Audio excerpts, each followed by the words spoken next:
Everybody, welcome back to the TheeSportsScoop podcast, episode number 4. Today on tap, we have some very good NFL takes. We were talking about the Antonio Brown situation, talking about can the Bengals make the Super Bowl, kind of reacting to that Mahomes versus Burrow magic, talking about all the rookie quarterbacks progression, the surprising success of the Philadelphia Eagles, the Titans' presumptive number 1 spot in the AFC, OBJ's resurgence with the Rams, Waddle, Smith, Chase, and Pitts, and who we would rather have on our team, how to rebuild the Giants, the Wildcard predictions. But it's a very, very packed episode. Quickly before we get into it, want to introduce the host for today. If you guys are new to the show, I am Kean McDermott. I'm joined by my two very good friends, Dylan Shalom and Charlie Nidell. Boys, how are we doing today? Are we excited to get this one?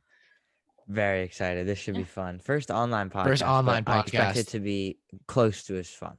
Yeah, exactly. Excited that I'm able to do this one as well. Yeah, we're definitely going to be, if you guys are new to the channel, quickly before we get into it, we do online and in-person podcasts. We're going to start to be doing a ton more clips. We're getting out a ton more content. So make sure you guys subscribe. We do NFL draft content as well, weekly predictions, all like that, playoff predictions coming. But before we get into it, do make sure to follow us on social media at TheeSportsScoop. Make sure to subscribe, follow us on Apple and iTunes and and Spotify. Apple and iTunes are the same thing. iTunes, Apple, Anchor, all of those podcasting platforms, because the audio version of this is uploaded there as well. And yeah, without further ado, let's get into the show.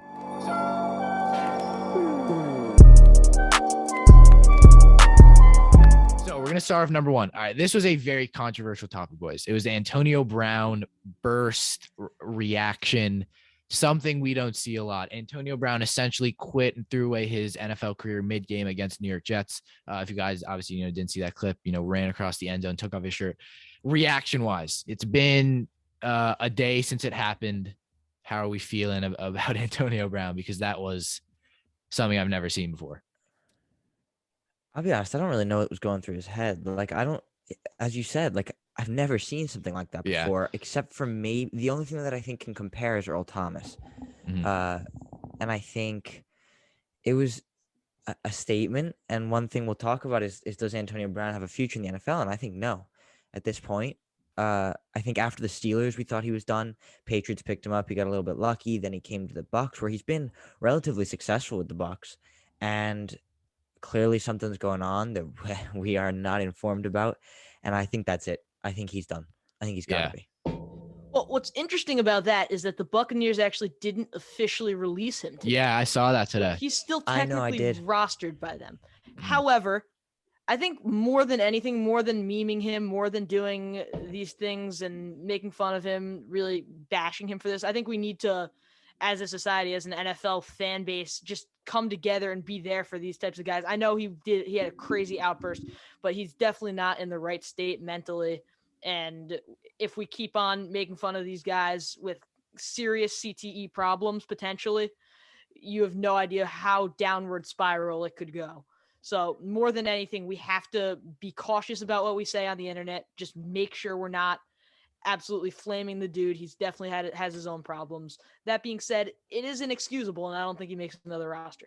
See, that's the thing. I agree. All right, he has CT, big problem. This guy deserves, and Dylan, this is where I don't agree. I don't think this guy deserves any sympathy. This guy has beaten women. This guy has had a fake vaccination card. This guy has called people crackers, racial slurs. I don't think this guy deserves any sympathy, no matter what mental state you're in. The things he's done, at this point, I don't know why he's still in the league. This guy is a cancer to teams. And, I think really the only, true, not really controversial, and even then, not really. I mean, he blamed the Steelers for giving Juju Smith-Schuster MVP of their team, which literally has no importance. He is a toxic NFL player. He's a toxic human. I don't think this guy deserves any sympathy. And I want to say that. And again, we're not going to touch on this too much. This doesn't have too much to do with the NFL, but this guy, to me, deserves no sympathy. This guy is not a good person. CTE, big problem. This guy needs help. Quite obviously, this guy has some mental thing that's wrong with him. And I agree with, I think, clowning him for it is a big deal. I think we need to look more into it and be like, okay, this guy has a mental problem. This guy needs help. And obviously his reaction to this was, he didn't seem fazed, which was definitely the big, kind of the big red flag for me, was how he responded to this on Instagram. But this guy, to me, deserves, he's a bad person. This guy is not, maybe not a bad person, but this guy is a very, very controversial human. I think sympathy wise, in terms of just the actions he has, he deserves nothing from me. And that's here's where I disagree with you. And I still don't want to touch too much on this because this isn't really NFL based. I just want to finish off my thought process. When he came into the league and up until 2016, before that Vontaze Burfict monster hit on his head. Yeah, that's the hit that comes to mind. He was a stable NFL player with the best work rate out of any wide receiver in the league. I don't know if any of you guys remember, I was definitely interested in the NFL at a large scale when I was 8 years old. And I knew Antonio Brown was an absolute star for his team. And I knew he was the best player in the NFL. He was the best position player in the NFL. Mm-hmm. And something changed, and it was that hit. Yeah, and I don't want to say that because I feel like when I say that, it's me trying to make a joke. But like, quite honestly, I agree. It's that hit to me seems like what flipped something. I mean, that hit was egregious and obviously got knocked out from it. I mean, that's unfortunately the problem that, you decide to go to the NFL, you probably shorten your lifespan by 40, 50 years. So, you get that fame. Bit of an 40 to 50. I don't know about that. I mean, these guys aren't dying mid-career. No, but what do you mean? People aren't playing when they're 40 years old. I say the average lifespan is 80 years old. I'd say these guys, maybe not 50, but I say they play until besides quarterback average age, you play till like what, 30, 31. And I'd say they die, again, I'm saying people with serious injuries, which happens a lot. They die when, 31, 50, 60. So, as opposed to so maybe not 40, 50 years, but, as opposed to maybe the average of 70, 80. So I think it shortens your life by quite a bit. And I don't think it's that long. It's definitely a long amount of time. If you get CTE, you will most likely, it makes you insane. True. Yep. Well, regardless, it's probably not something we want to linger on for too long. Yeah.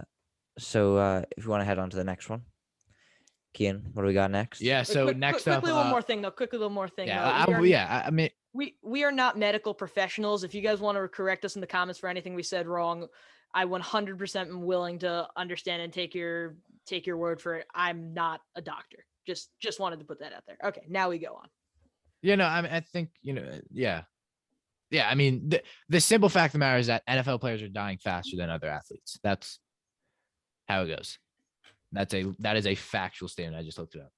They're at higher risk of dying. And it's obviously the head injury. And again, just to, finish out the Antonio Brown situation again, is like we said, this guy will probably not be signed to another team. Although, to be fair, I wouldn't be surprised with the talent this guy brings if someone wants to bring them in for a year. But again, I doubt it. I don't think he should be re-signed. And I think definitely this guy's career was ended, but, just, definitely terrible to see, coming from someone who had so much talent. All right. Yeah. So next topic I want to get into, obviously getting off something as, obviously not as depressing as the other one, but we have the Bengals and Chiefs. One of the best games of the season, if not the best. Fantastic game, went down to the wire. Bengals hit a field goal. But I think, more obviously we can talk about that game, and let's quickly touch on that. I mean, what did you guys see from the Bengals Chiefs game? And obviously Burrow, Chase, Mahomes, it was definitely offensively just, firing on all cylinders. But in terms of that game, what did you guys see? Well, I sat in my room and starved myself of all happiness watching the Dolphins get clattered by the Titans. So I'm not going to really comment on it. Yeah, it was an incredible game. I had Red Zone on, and every time that game popped up, it was all attention because that was the game of the week. That was an unbelievable game. We did have some great games this week, but this one in particular, I went into this game expecting both quarterbacks to throw for over 400 yards. And it was Joe Burrow who did that. Burrow threw for 446 yards and 4 touchdowns on 30 for 39. Pretty incredible stat line. They went away from their rushing attack, which has headlined their team for a lot of the season. That's Mixon only had 12 carries, and Samaje Perine only had 1 for a grand total of 60 rushing yards. Meanwhile, the Chiefs had 88 solely from Darrell Williams. So the Chiefs used a lot of the rushing attack, scored 2 touchdowns on the ground to score a lot of points against the Bengals. But I saw an amazing game. Mahomes and Burrow combined for just 18 incompletions all game, 9 coming from each of them.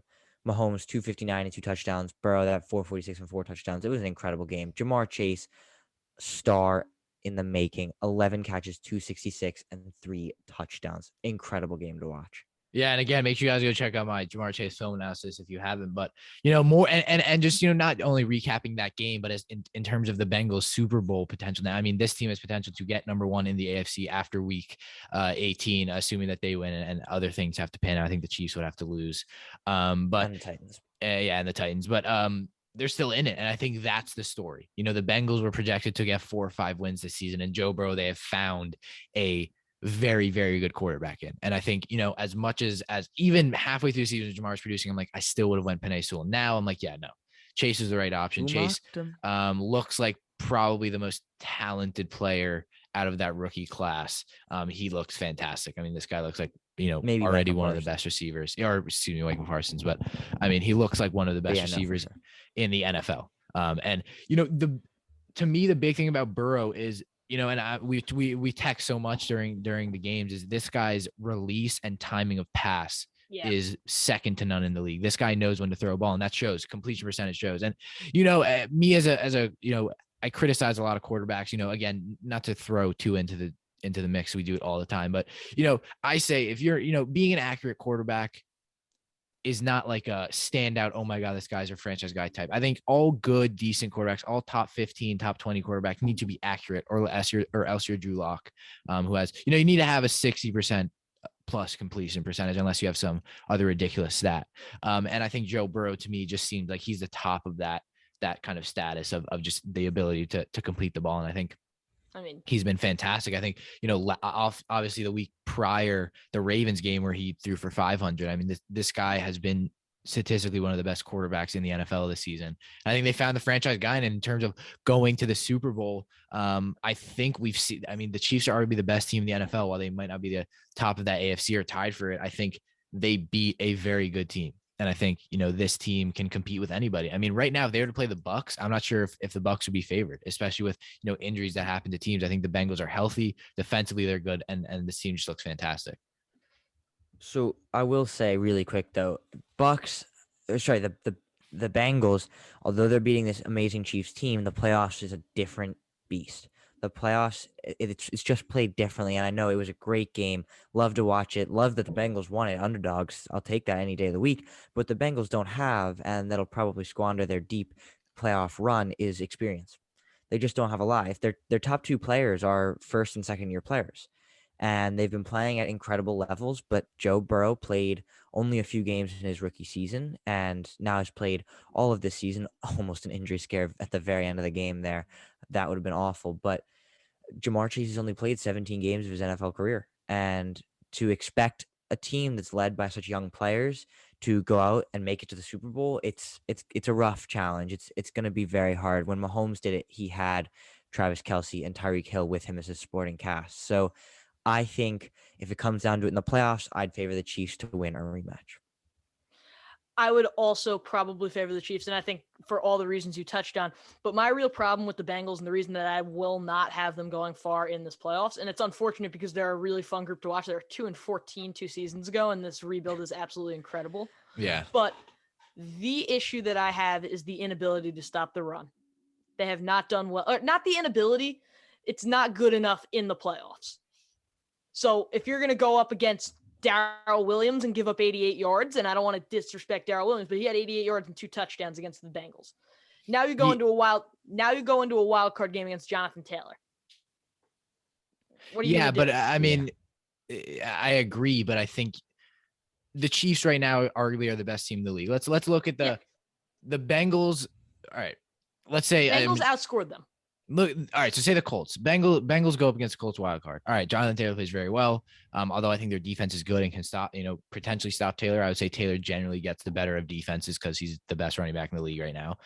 Let's look at the Colts corners. Xavier Rhodes, number 1. Jamar Chase gets better of him. I don't. Rock Ya-Sin is out. I don't really know. Oh, Kenny Moore, excuse me. He's a slot guy. Although Jamar Chase lines up across the line. Jamar Chase to me gets the better of every single cornerback that they will most likely face. But that's not always going to be the case with the Colts defensive scheme. They're not going to just one-on-one coverage Jamar Chase on a random cornerback. Like the Chiefs did. But that's the thing. You got to look at Jamar that entire season. I agree. But then you have T. Higgins and then you have Tyler Boyd. So the unfortunate thing, it's a great Bengals offense. That's what I'm saying. And I think that they have to say, if it was Chase and Burrow, I think it's not, but first of all, coaching wise, Zach Taylor's been great.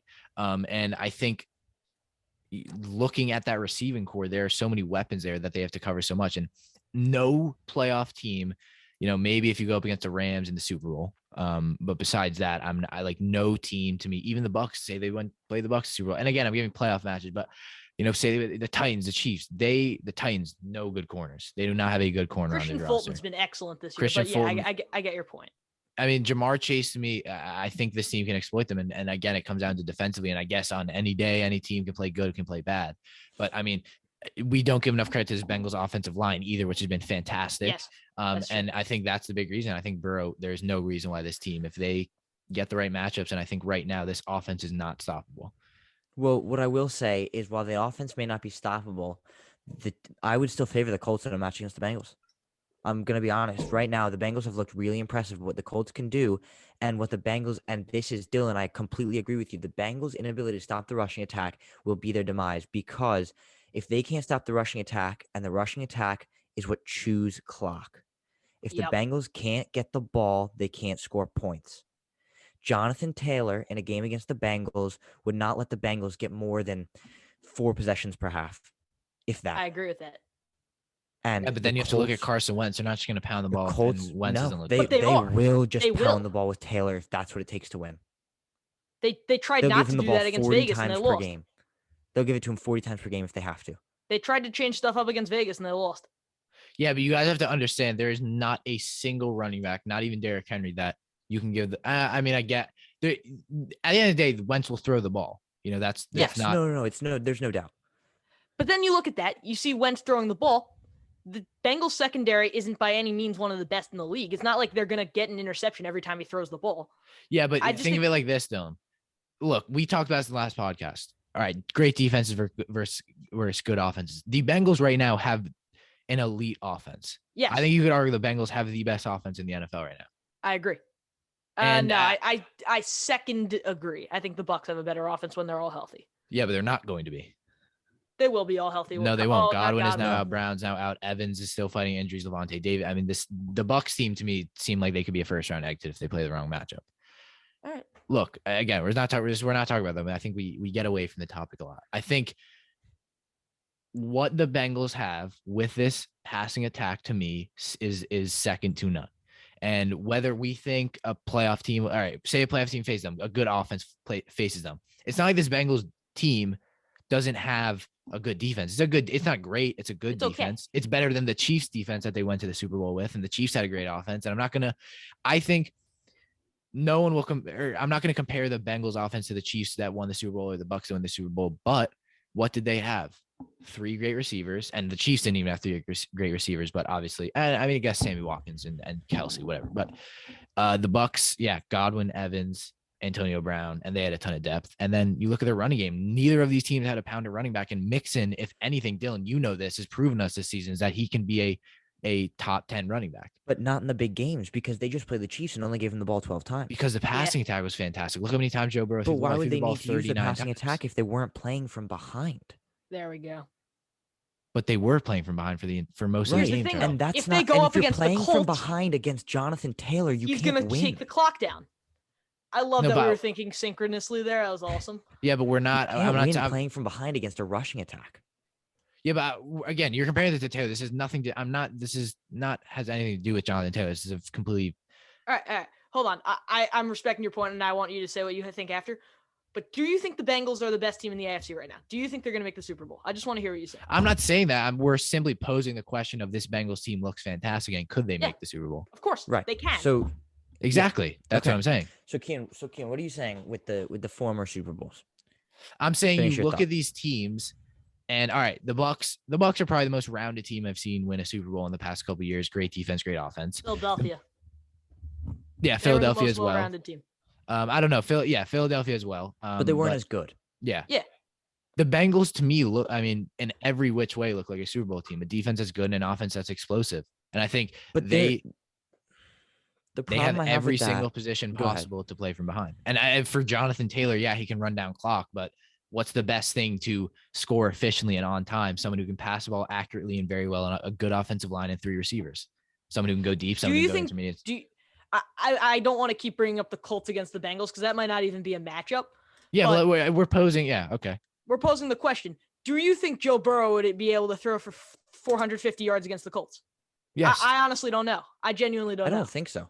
I mean, this Colts team that has forced the second most takeaways in the NFL. I mean, yeah, I know but Joe Charlie, Burrow's not most of their super takeaways are takeaway fumbles. prone, but like, I think more than like 3/4 of their takeaways are fumbles, are forced fumbles. And I don't know about 3/4 of them, but yeah, I think they have like regardless, fumbles are still takeaways.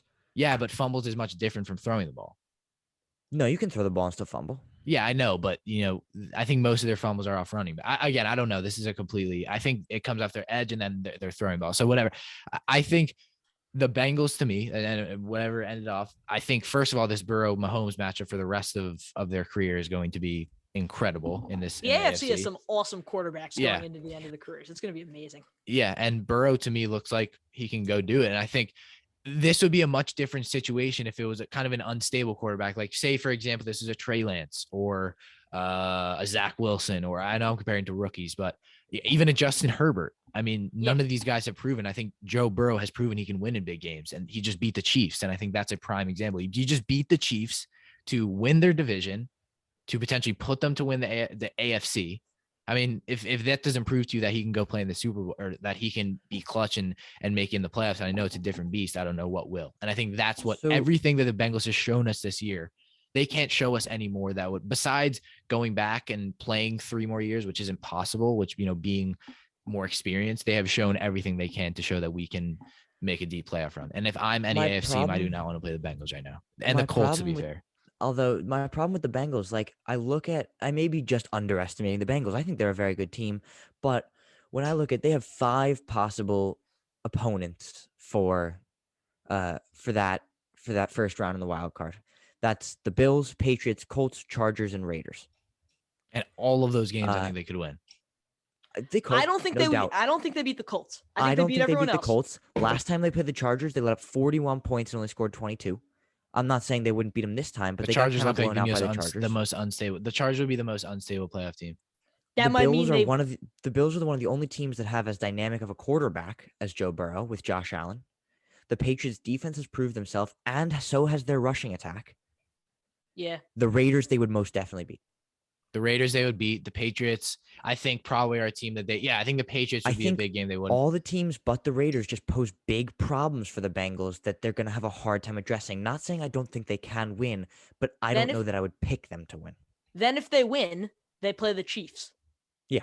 Yeah, and I think they can win. I mean, they beat the Chiefs. They can, but I don't think they will in the playoffs. I don't think they will. Okay. If I'm the Chiefs, I'm pooping my pants. The Bengals are a team I do not want to play. The Bengals just kept up with our dynamic offense that teams have not been able to. They have a receiver who is better than both of Jamar Chase right now looks better than Tyreek Hill and Travis Kelce. Yeah, he does. No. He played one game better than them. I wouldn't. No, Jamar Chase has been fantastic this entire season. Jamar Chase has been excellent this year, and I don't want to take anything off of Jamar Chase this year. Tyreek Hill and Travis Kelce. Tyreek Hill has had this type of game in his career before. You're forgetting that. No, I know that, but has he this season? Yes. Well, no, he has not. Not quite like this, but he's been consistently Charlie, underrated. No player in probably NFL history or in recent NFL Tyreek history. Hill and Megatron. Yeah. And Odell Beckham. Not Odell Beckham. 2 seasons ago with the Giants. I don't know. I think this Bengals team is legit.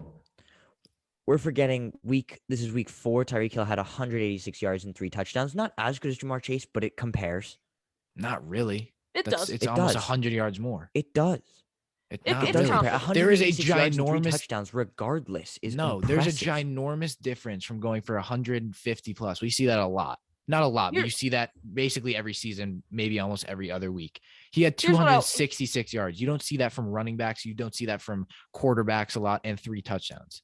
No, I agree with you. If a wide receiver puts up stats a quarterback would, and it would look good for the quarterback, Jamar Chase's game was unprecedented. Do you think he could do it again, knowing that the Chiefs are now going to double him? Yeah, but that's the thing. They double him and T. Higgins is there. They double him, Tyler Boyd is there. They double him, CJ Uzomah is there. They double him. They have an excellent offense, but they had to go shot for shot with the Chiefs, and it ended up working for them.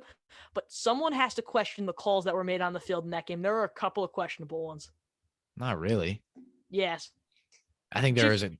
The Bengals scored a touchdown with a minute left on the clock, giving Mahomes a chance to go down the field, and they called it back for a really bullcrap holding call that really helped out the Bengals. All right, you can't say a call that went against the Bengals. No. I'm not pointing that out and saying that the Chiefs deserve to win that game. I'm saying the Chiefs are in that game, and I think they are the better team. They had a lot of COVID outs comparatively to the Bengals, and I think they're clearly, or maybe not clearly, there's nothing clear in the NFL this season. I think if I were to have to place a bet, I'd pick the Chiefs pretty comfortably, though. Yeah, and I think I probably would also, but I'm saying that there is definitely I think it's 60-40. But now you're going from I would pick the Bengals to make the Super Bowl to I'm picking. I never said that. I never said I would. You No, did. I didn't. I said that the Bengals can make the Super Bowl. I never said I would pick the Bengals. I You never also once did say said that you would I pick the Bengals over the Chiefs. What? You Yeah, did say that you- you would pick the Bengals to beat the Chiefs if they met in the playoffs. Yeah, and I think I would. You literally just said you wouldn't, though. No, I didn't. Oh yeah, sorry. Never mind. No, We're getting off point, though. no. And to say Wait, I was right, Odell did have a game with 222 yards. Oh no, I mixed it because I thought that the Bengals could face the Chiefs before the championship game, but they couldn't. They They could. could. Yeah, exactly. And I would pick them. So I'm not saying the Bengals will make it to the Super Bowl. I'm saying theoretically in the playoffs, the Bengals could beat the Chiefs. Yes, but then I asked if they were to play again, I'm picking the Chiefs, and you said I agree. Yeah, I don't know. I'm very conscious. I don't know. Sometimes I think podcasts definitely exploit. I don't know. I think, yeah, if they were to play them that moment, I would probably pick the Chiefs. But I think right now the Chiefs don't want to play the Bengals, and I would. Oh, I completely would agree. very seriously Nobody wants consider to play picking the Bengals. Nobody wants to play the Bengals right now. Yeah. I don't know. I think there are teams that I think the Colts would be happy drawing the Bengals. Personally, Colts would team much with that rather weak have of to a go rushing against New attack? England. they would rather it, but I think actually I don't know that they would. The Patriots have a much better defense than the Bengals, a much better rushing attack. Well, we're rushing getting off defense in topic. Well, particular. let's stay on. Let's stay on the. I don't know. I think I don't at the think the end of the Bengals are day, the the worst team you could draw Bengals right Burrow now. matchup will be fantastic. This Bengals team is legit. Yes. This Bengals team can make a push and a team that people do not want to face in the playoffs. Very true. Oh, they're real. Yeah. They are real. All right. Yeah. Well, let's move on. That was a very long one. Let's move on now. That was a good one, though. That was a good one. To the next. That was it. That was our first true segment. I feel like generally we're very robotic and we go 1 to 1 to 1 and then we're done. But that was very good. Good way to start it off. Yeah. All right. Let's now move on to the topic of rookie quarterback progression. Now, there's several facets that go into this. So I want to let's touch on. I mean, how do you guys want to? I mean, you guys want to go all quarterbacks? You want to go one by one by one? Let's go one by one. We should go one by one. Okay. Trevor Lawrence. Let's start it off there. Yeah. Man, I feel like he hasn't got enough stick for how bad he's been playing, and I think it's very fair that he has been playing bad. I think this guy is the worst situation out of all the rookie quarterbacks, and I know Zach Wilson's close, but I think Trevor Lawrence is. No, it does. I don't think it compares though. It's not comparable. Trevor Lawrence is in a much worse The situation. Jaguars. Yeah, that's The what I'm Jaguars saying. suck. Like that's it. The Jets have the capability of winning games. They The have Jaguars something. right They now have something don't. brewing, and Zach Wilson has the confidence to know that he's the guy going forward, and he's going to be in a situation where they're trying to make something. The Jaguars have no clue what's going on. No, you can say effing as long as you don't say the actual. Yeah, I don't know why. I was about to, and then I changed it. And then, all right. Yeah.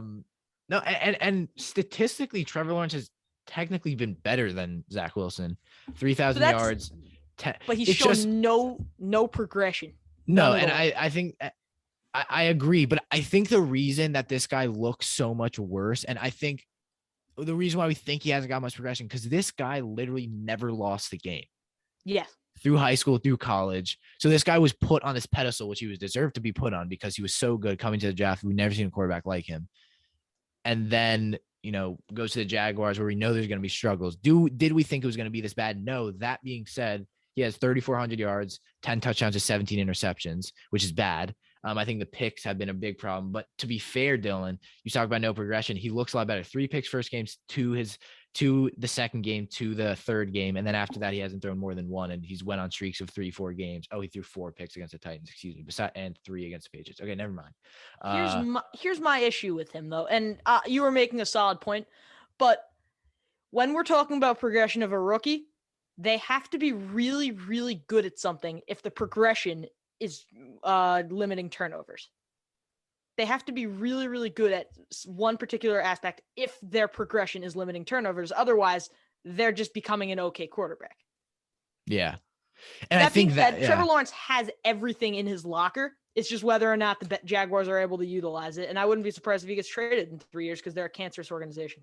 Yeah, my problem is I know you say he hasn't shown progression, but progression doesn't just come from your quarterback. It comes from the entire team, and they've only been hurt this year. Yeah. They've only been hurt by everything that has happened.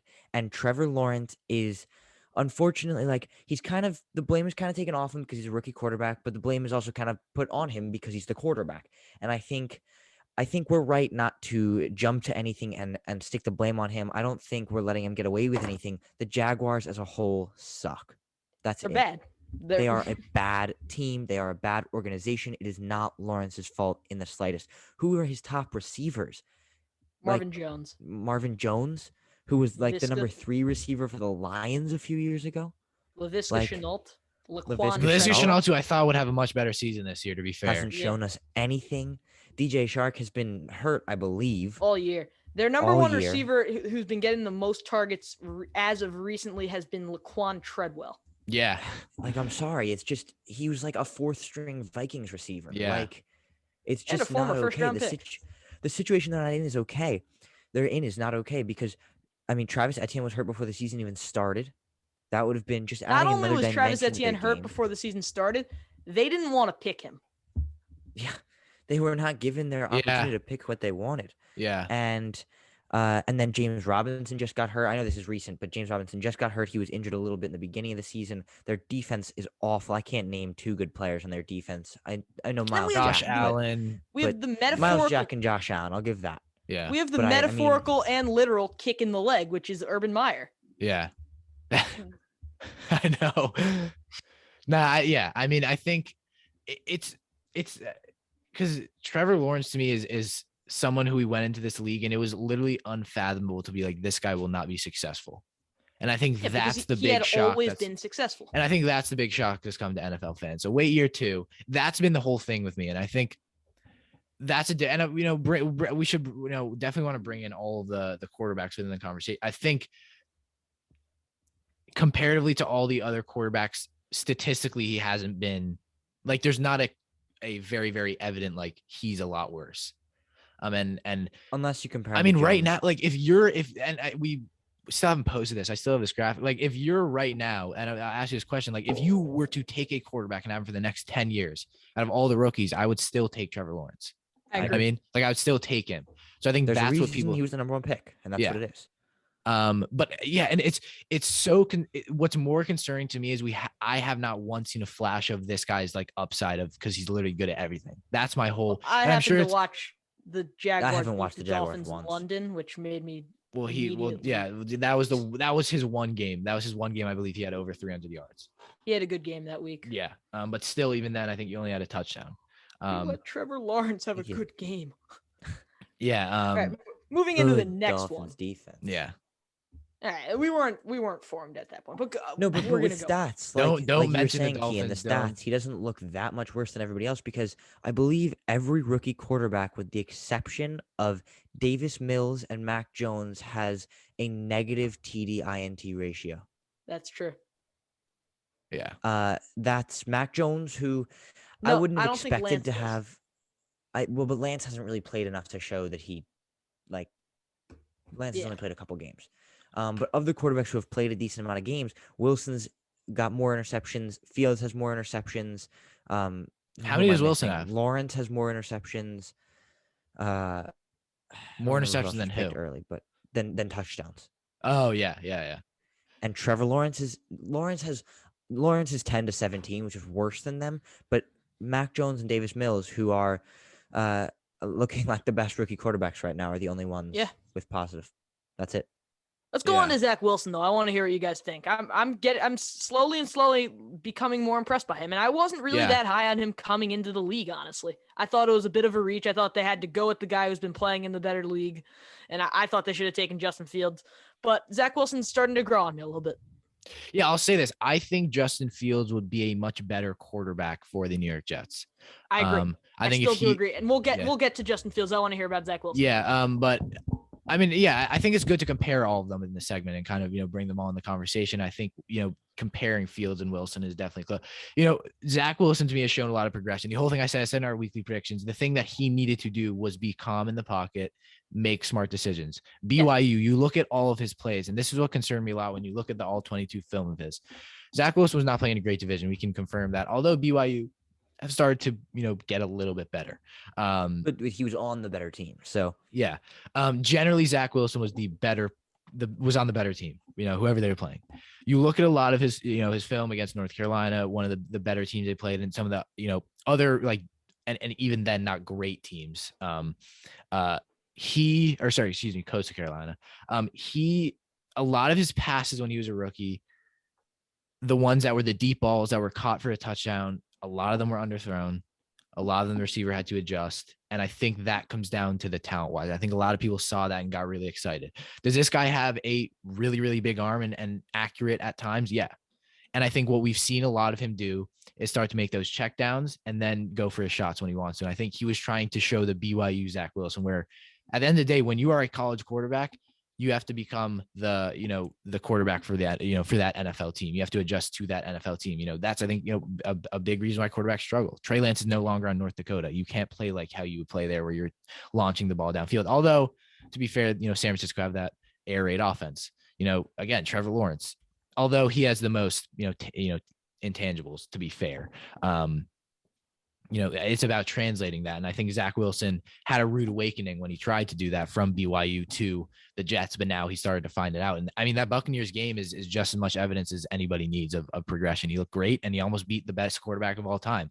And I think if he did as much as he could at the end of the day, there wasn't many mistakes. Obviously that fourth down play, which is a miscommunication. But that happens with a lot of JV football teams. So I think that's what I want to see Zach Wilson do going into next season. Is I want to see him be more now. All right.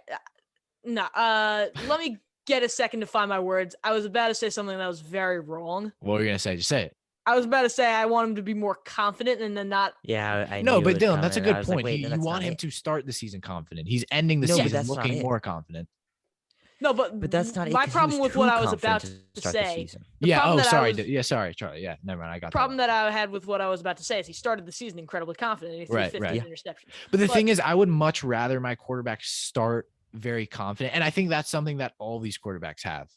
I would say maybe not like all of these quarterbacks have gone into their team, and no quarterback looks shy. I think Dylan, like again, a prime example is Tua. He didn't look as confident and not as aggressive.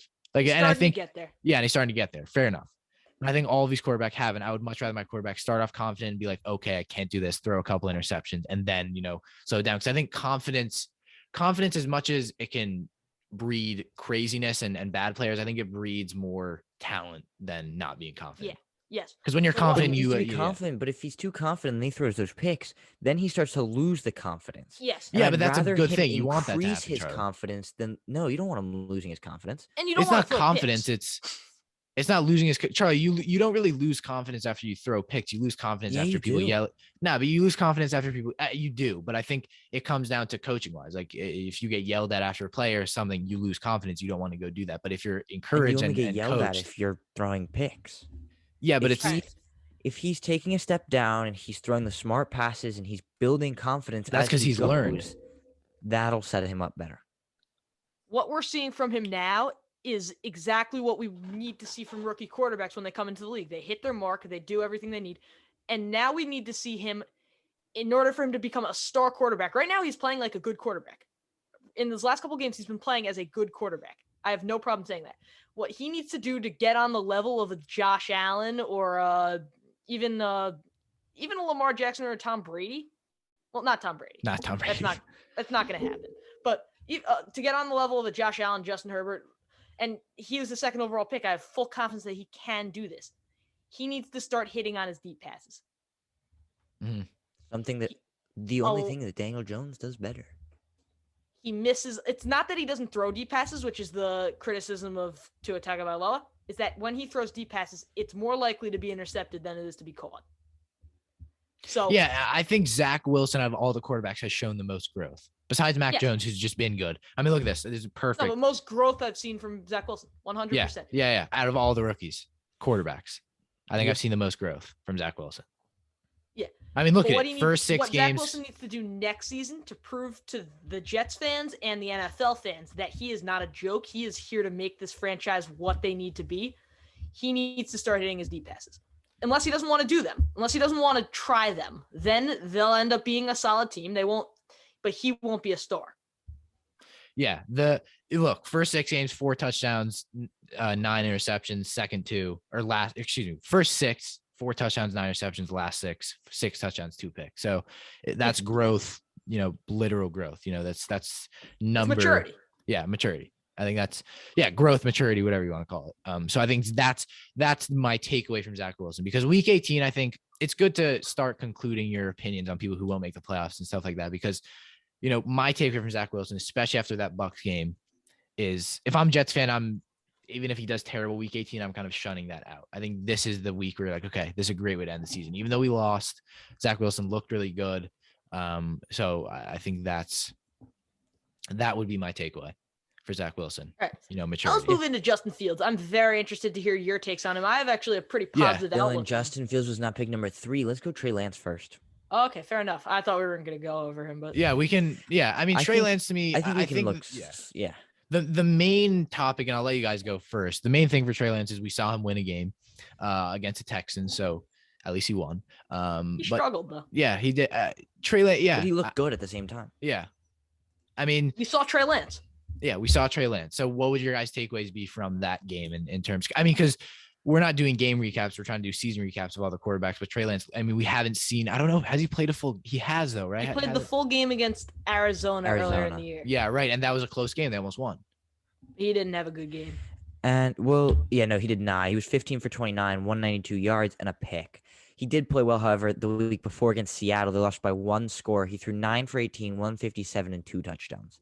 So I think Trey Lance, his passing stats are deceiving and interception rate are deceiving for how good he's playing, because he's definitely the most rushing quarterback, the most rushing oriented. You see when they play him, they're doing a lot of design quarterback runs. And I think that's the Cardinals game too. When I think about that, that's what stands out, was design quarterback runs that he was put on. And he 16 carries. Yeah. So I think that's what he brings. And I think he brings size and speed and that booming arm. I mean, at the end of the day, Trey Lance, if he can be, he right now has arguably one of the strongest arms in the NFL, and you polish that. And there's a reason there's a reason he was compared to Mahomes coming out. So I think that's a takeaway. I don't know what real opinions you can make on him so far, because I want to give you something to go. I want to give you guys something though. I want to dispel a common myth and change a narrative in the same time. Jimmy Garoppolo is better suited to lead this team to a big playoff run than Trey Lance. Definitely. We need to get that through our heads as an NFL society, because I feel like I'm seeing all over the place. Put Trey Lance in and they'll make a playoff run. Put Trey Lance in and they can win the Super Bowl. No, it's not going to happen. Jimmy Garoppolo runs this offense. Jimmy Garoppolo is a winning quarterback. That might not be the thing next year. That might be Trey Lance's offense next year, but right now it is set up for Jimmy Garoppolo. Trey Lance has to sit back seat. Yeah. I agree. But what I did see from Trey Lance, though, I know you said he had a rough time against this Houston team, which is not something you should want, but he improved drastically as the game went on. Yes. And we see it throughout the season. But first half, I don't know exactly what his first half stats were, but both of his passing touchdowns came in the second half. And that's when they expanded their lead. It was a close game, and I was like, are the Niners going to lose to the Texans? There's no way, right? And then they expanded that lead with a really nice 46-yard touchdown pass to Deebo Samuel. It was a good throw, good read by Trey Lance. He's looked that was big enough for me right now. Yeah. I think what we'll see Trey Lance, what we'll know if Trey Lance is a good quarterback is, first of all, I think a big implication of if he's good is the passing yards, because we know this offense is very throw ready. I think big thing that I saw immediately after the Deebo Samuel play happened is this guy can recognize routes. And I think that's a big thing, because you're as someone who plays in a passing offense, you need to recognize routes that first of all get open, and you need to release quickly and find those routes, because Deebo Samuel, he ran kind of a outside stunt and then out. I remember seeing the play, it was up, out, and then went out, and it's finding I think reading plays. I think that's his play recognition is a big thing. And unfortunately, we just haven't seen that from Trey Lance this season. And I think, arguably next season, Jimmy G, if he stays, should be the quarterback. Jimmy G was winning. So, whether that means Trey Lance starts year 3, I'm not sure. I would assume he probably starts next season. But at the end of the day, if I'm the 49ers, I think he starts next season. Yeah. I would think so too. I think by next season, all the rookie quarterbacks will be starting guys, but Trey Lance to me, I think is still maybe a question. We'll move on to Justin Fields, Dylan. I want to hear your thoughts. Justin Fields to me, I don't even know if I have an opinion on him yet. So I want to hear what you have to say. Justin Fields has been a disappointment for the Bears, but it is not his fault in any way, shape, or form. No, yeah. So what we're seeing is, Andy Dalton's been starting recently now, and Nick Foles played a game. But when Justin Fields was playing, the Bears offense did not have any deep passes in his playbook. And I know that might sound like I'm over-exaggerating. I am not joking. They had 0 deep passing plays in their playbook other than Hail Marys. So Allen Robinson, with Justin Fields on the field in his first 4 games, his longest route was 10 yards. They consistently had to hit Darnell Mooney on slants, and they had to look for Cole Kmet in the middle, over the middle. But they took their biggest piece of their offense, and no matter what you say, Allen Robinson is still the biggest piece in their offense because he's just you can't lose that skill that he had overnight. It's scheming by the offensive coordinator and Nagy. That's the problem that is going on with Allen Robinson. But I don't want to really touch on Robinson. I want to touch on Fields. What we saw from Fields is his ability to make stuff happen with his legs, especially shown by the game against San Francisco with that ridiculous touchdown play. Really showcased Justin Fields in college in a nutshell. But what we're really now starting to see is that the Bears are terrible without him, and they were respectable with him. So take that as you might want. He got hurt. Dalton came in. They aren't winning games except for the Giants. That doesn't really count. Now, I don't know how much I agree with that because the last 7 games that Justin Fields has appeared in, they've lost all 7 of them. Is that true? Yes. One of those games, I don't know if he was given the start or not, but he was only 4 for 11. That's against Baltimore. He didn't play that whole game. I don't know how to count that. But of the last 7 that he has appeared in, they have lost all 7. And of the 12 that he's appeared in, they've only won 3. And they've won 4 games this year. So one of those games, that first game he appeared in against the Bengals in what looks like week 2. 5 games this year, he was just 6 of 13. Yep. Not his game.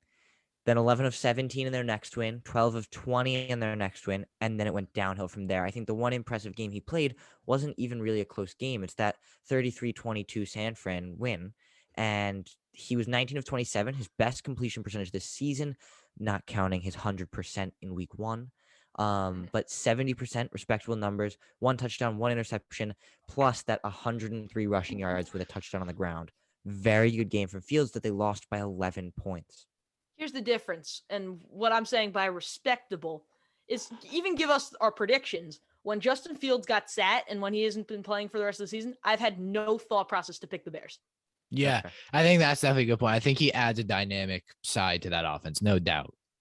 I mean, he adds rushing, which neither of the other quarterbacks do. They've only made a few games close with Fields. He's so hard to evaluate, especially given this offense. And I don't want to keep bringing Tua into this because he has nothing to do with this conversation, but it's a similar situation in which their offensive schemes are horrible and where they need to fix what's going on. I just brought a pencil into my camera. That's what that was. And they need to fix that in order to get an accurate evaluation of the quarterback. For Justin Fields, I think that's going to happen this year. So next season, we're going to get to see, and not the final look of Justin Fields. He still has some growth. He still has some, I think 2-3 years left in his growing process, but we're going to get to see our first real look of what we have in the future for Justin Fields when Matt Nagy is not head coaching this team. Right. Yeah, I think that's a big difference. Again, a lot of these quarterbacks, Trevor Lawrence, Trevor Lawrence to me and Justin Fields are in the worst situations, and Davis Mills, who we'll get to, in the worst situations, quarterback or coaching wise, excuse me. I don't know. I couldn't get there. And I think Justin Fields, again, him and Trey Lance, I think we can make fair evaluations next year. I think these are 2 guys. If Trey Lance plays. Yeah. Which I would agree he probably will. But for Justin Fields, to me, I haven't, talked much on him I just feel like I haven't seen enough. That's what would be my kind of thing. And I the only thing I would say is he adds dynamic part to this offense. And next year I'm in no 5 seconds I'm starting Justin Fields. This guy's a great quarterback. We saw that in college. We know what he can do, mobility wise and accuracy wise. So I think that's what the Bears will leave this season knowing is that Justin Fields is our guy. I would assume they probably let go of either Dalton or Foles, but Justin Fields is the starting quarterback. And I still think he is. Injury concerns and other stuff like that, I think is the only reason why he hasn't been starting this year.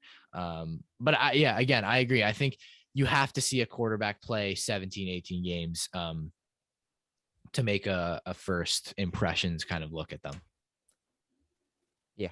Which goes a lot against my Tua takes, but there we go. What can I say? What can I say? We're growing as a channel. Yeah, to be fair, I have changed my opinion on Tua. But all right, we'll get into someone who I wanted to do a completely different segment on because I really think Mac Jones. I know we've talked about him all the time. We know Mac Jones is good. I don't think we need to touch on him unless you guys want to. I don't want to really dwell on it too much. I just want to put out there that Mac Jones, he hasn't shown the insanity of accuracy that we were seeing in the start of the season. That doesn't mean he's playing badly. He's adjusting to the new game plan. He's adjusting to having Damian Harris back because what we were seeing with Mac Jones and when they were winning 6-7 straight, we didn't have Damian Harris in the full fold of the offense.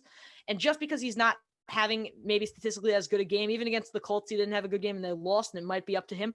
He's still adjusting. He's still working hard. Obviously I'm not excited to see how he does because, I hate the Patriots.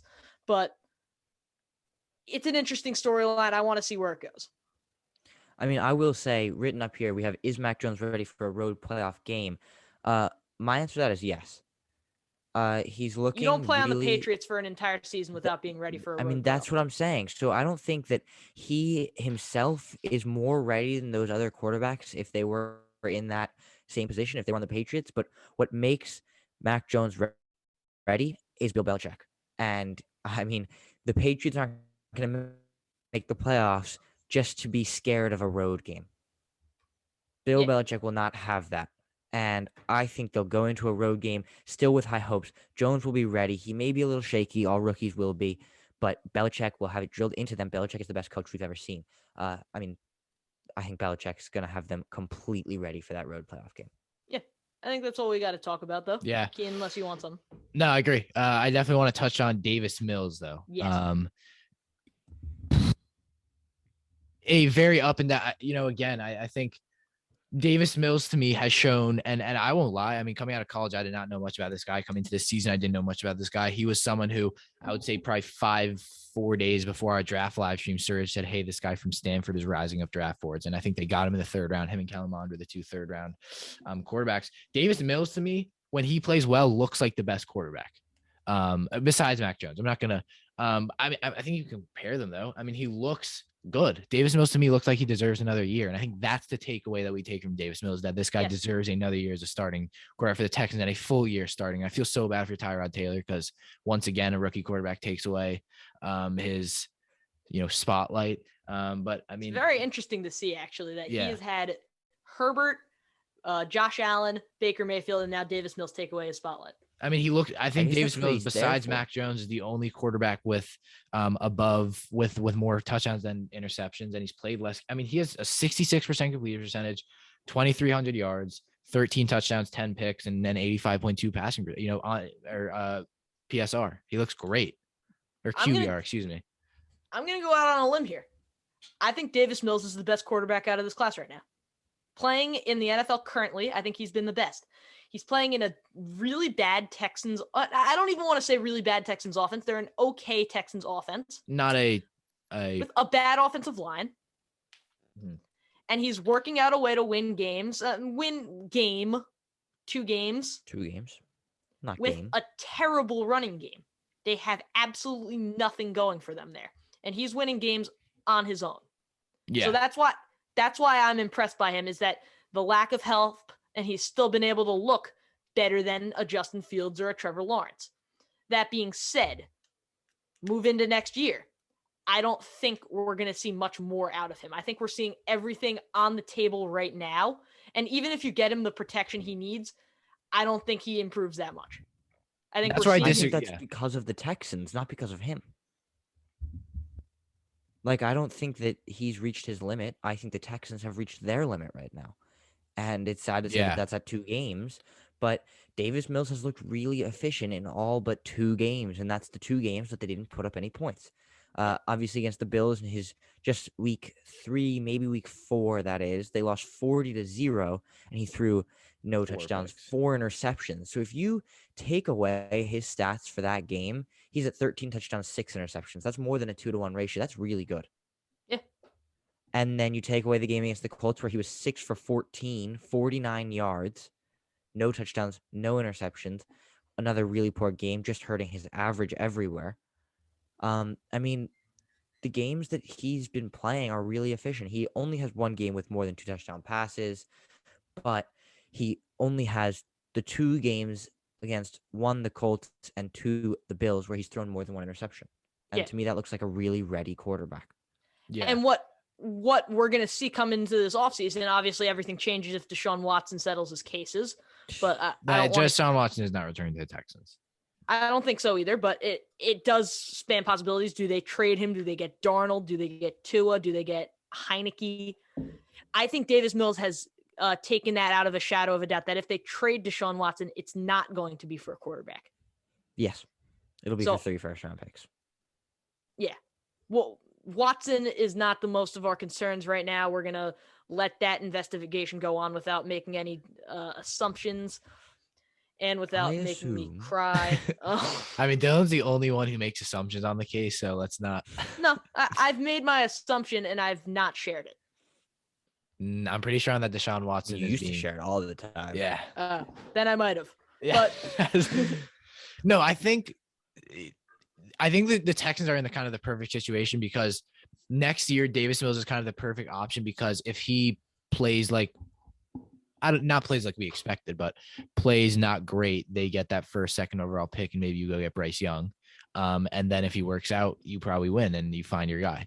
And then it's another thing where if he plays well again, but then third year plays terrible, you can go get CJ Stroud. So I think it's kind of a win-win. They're going to. I have an issue with that as a way of playing as a franchise, though. You don't want to use your quarterback as if he's bad, we get a good draft pick type guy, unless it's a veteran. If you're going to start Davis Mills next season, you're not going to go into free agency, bring in a Bridgewater, bring in a Heineke. You have to go full steam ahead with this guy for the next 2 seasons.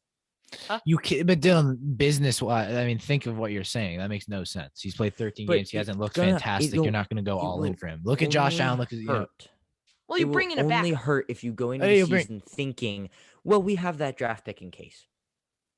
I mean, but it's not that you have that pick in case, but I'm saying, David, there's up and downs. He either wins and you are good, or he doesn't and you get a pick. You don't go into a season envisioning, okay, we might be incredible, we might be terrible. That's not how you go into a season. You have a realistic That's goal. Definitely not how you go into a season. Not incredible. You know the evaluating Texans aren't going to go, maybe even not make the playoffs next year. The thing that I'm saying, what you guys seem to be saying, is go and build around this guy after in his second year after he didn't even play a full year. That makes no sense. Also, he's a 3rd round pick, so it's not like this guy was a highly, very upside type guy. If Davis Mills becomes a really good quarterback, it'll be that kind of Tom Brady, the quarterback, Tom Brady, Russell Wilson, guys who, weren't taken highly and we didn't, see this upside. You're not going and spending a ton of money in free agency. You're not going and trading. The only way that they're building around him this year is going to be in the draft, and they'll go sign some. I mean, you also have to think about, nobody wants to really sign with the Texans right now, especially no big free agent name. So Davis Mills is going to have to make it kind of himself again that year too. And that's what good quarterbacks do, is they perform when they don't have the best surrounding cast.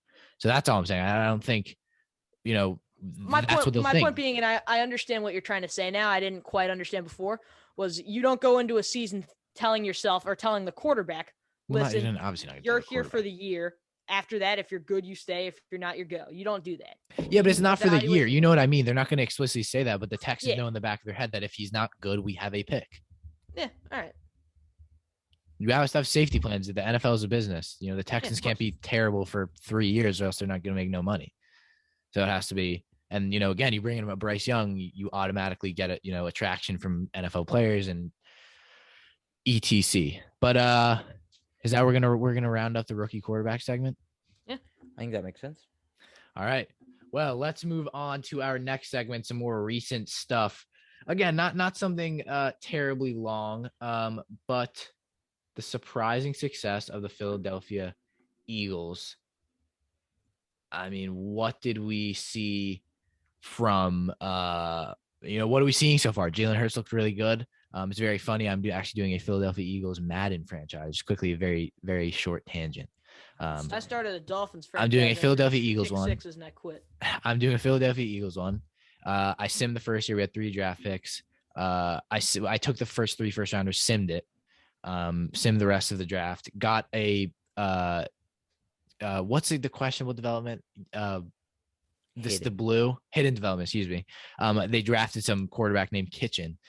So much better than Jalen Hurts, starting him after the second game, and Jalen Hurts is not my quarterback. Never mind. That has nothing to do with this.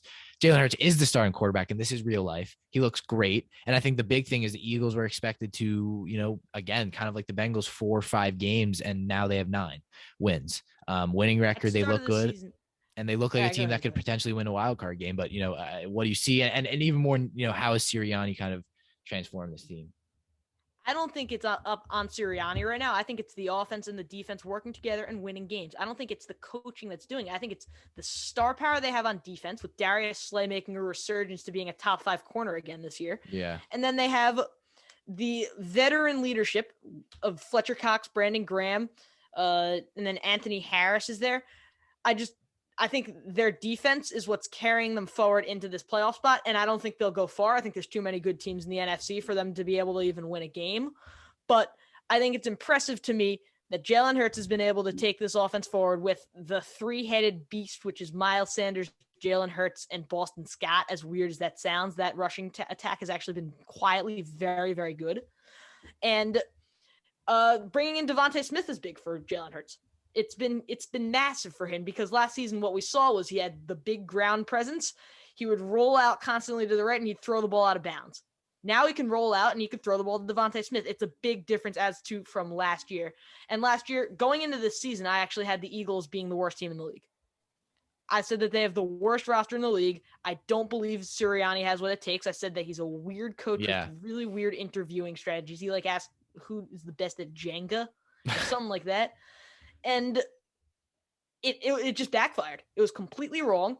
They're seasoned. Their veterans are still there to play. And that's a big difference between the Eagles and a bunch of other teams. Their veterans are invested in working this team to the future. While you could see some other teams whose veterans are like, I want a new contract. I'm going to go live in Florida. It's a big difference. So what we're seeing is kind of the NFC's emergence of a really, really well-run team. And that's just what I think. Yeah. Okay, so here's my problem with the Eagles. Dylan, you know the Dolphins pretty well. They had a 7-game winning streak, right? Which were the 7 teams they beat? Houston, Baltimore, Jets, Carolina, Giants, Jets, New Orleans. Now, what if I tell you the Eagles' wins are even more dreadful? Really? The Eagles have beat the Falcons. Yep. The Panthers. Yep. The Lions. Mm-hmm. The Broncos. Yep. The Saints. Okay. The Jets. Washington. The Giants. And Washington. Wow. That's better than who the Dolphins have beaten. Is there? No, it's not. Yeah, it is. They didn't even beat up Baltimore. The Baltimore weren't that good by the time they played them. Baltimore were very good at that time. Baltimore were even better than they were now. Well, yeah, because they don't have Lamar Jackson. No, but Baltimore were on a good streak. The Eagles have not beat a respectable team. Washington's a respectable team. The Broncos are a respectable team. They have not beat a team with a winning record. They have not beat a team with a winning record now. That's crazy, actually. I didn't even realize that. The Eagles are not. I think the Eagles are fooling everyone right now. They are not a good team. They have not beat anyone good. Yeah, but take it in context. They're 9-7. I mean, they're winning games. Yeah. But the Dolphins, we were like, oh my God, are the Dolphins actually good? I think we have to give them credit for their win streak. And then they went and played the number 1 seed in the AFC and got crushed. Yeah, I mean, it's a good point. Now the Eagles are taking on the Cowboys. I expect the very same. All right. I mean, yeah, it could be. I can respect that. But and they lost the Giants on the way. My point as to what I'm saying is that the Eagles, they seem more so than the Dolphins like a team that have an investment in Jalen Hurts and an investment in making the playoffs this year and an investment in making the playoffs for years to come. They have the Dolphins' first-round pick, which is going to be 13, I think, overall. That sound right? And somewhere around there. Yeah. They have their own first-round pick. They have Indianapolis' first-round pick. All right, that's 3 mid to late first-round picks. That's 3 mid to late first-round picks on a team with an aging defense that is in the playoffs right now. Yeah, it's good. 3 first-round picks, no matter where they are. Even if it's 30, 31, 32, it's valuable. The Eagles arguably have the brightest future right now. The Eagles, they proved me wrong 100%. That's the point I'm trying to make. And wow. Dylan, what are you doing with the mic? I get fidgety. I can't even. But the point I'm trying to make, sorry for that, is that what's it called? I just lost my train of thought. Well, I don't even know what you're talking about.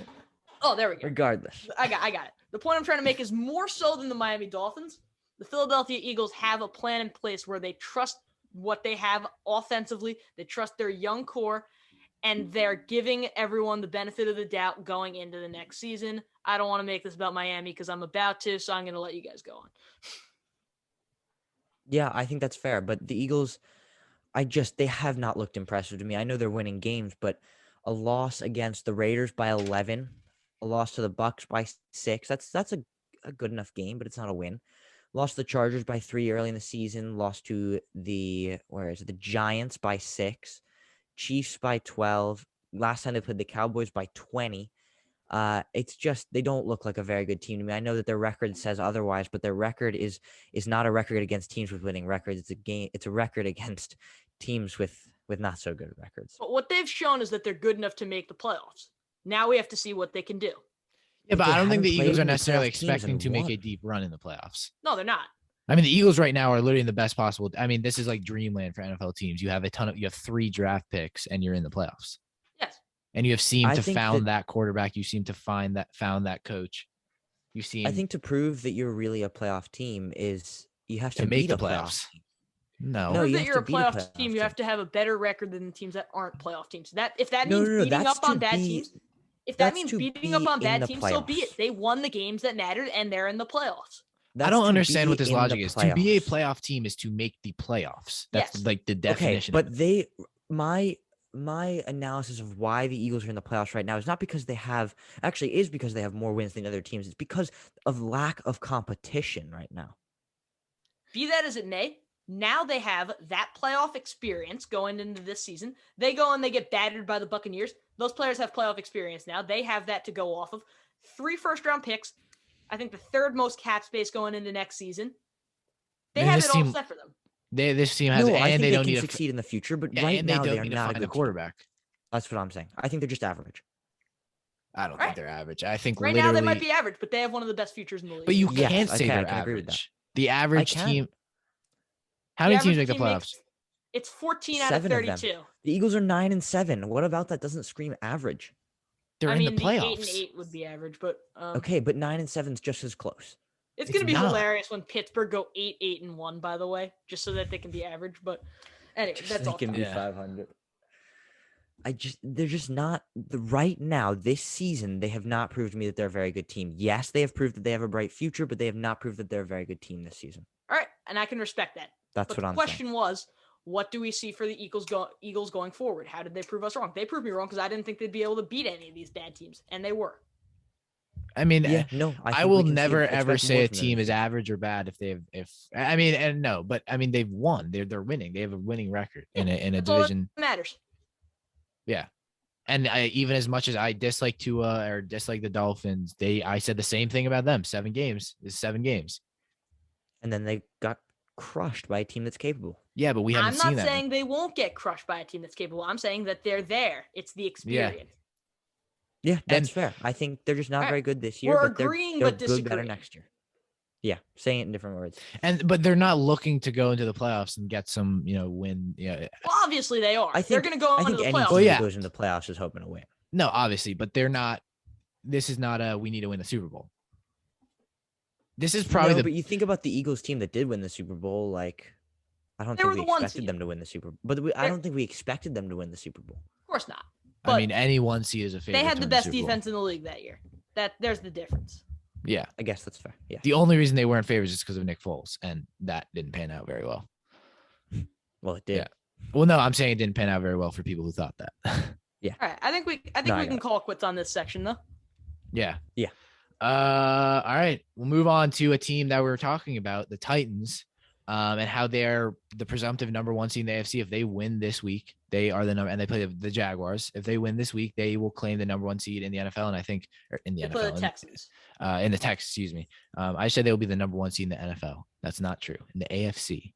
They're confusing. Yeah, they are confusing. They are very confusing because they went and they beat the Bills and the Rams and the 49ers without Derrick Henry. And then they went and they lost to the Texans. They lost Jets. Earlier on in the season. They lost to some really bad teams earlier in the year. The Jets, yeah.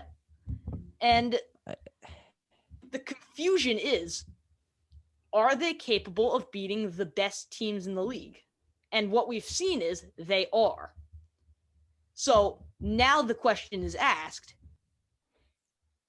And the question is, for me, Titans have shown they can beat up on top teams. They can play with the more borderline teams into the playoffs. They can beat up on the Dolphins. They can beat up on some of the San Francisco they were able to beat. My question is, when Henry comes back, and he's going to come back, do they change everything? Do they change everything to fit Derrick Henry coming off of a bad injury, or do they keep their game plan? Because I don't think that they're going to be able to win the Super Bowl if they give the ball to Derrick Henry 40 times a game off an injury. Yeah, I mean, I think the Titans kind of are in the perfect situation right now. AJ Brown's back and healthy. He looks fantastic.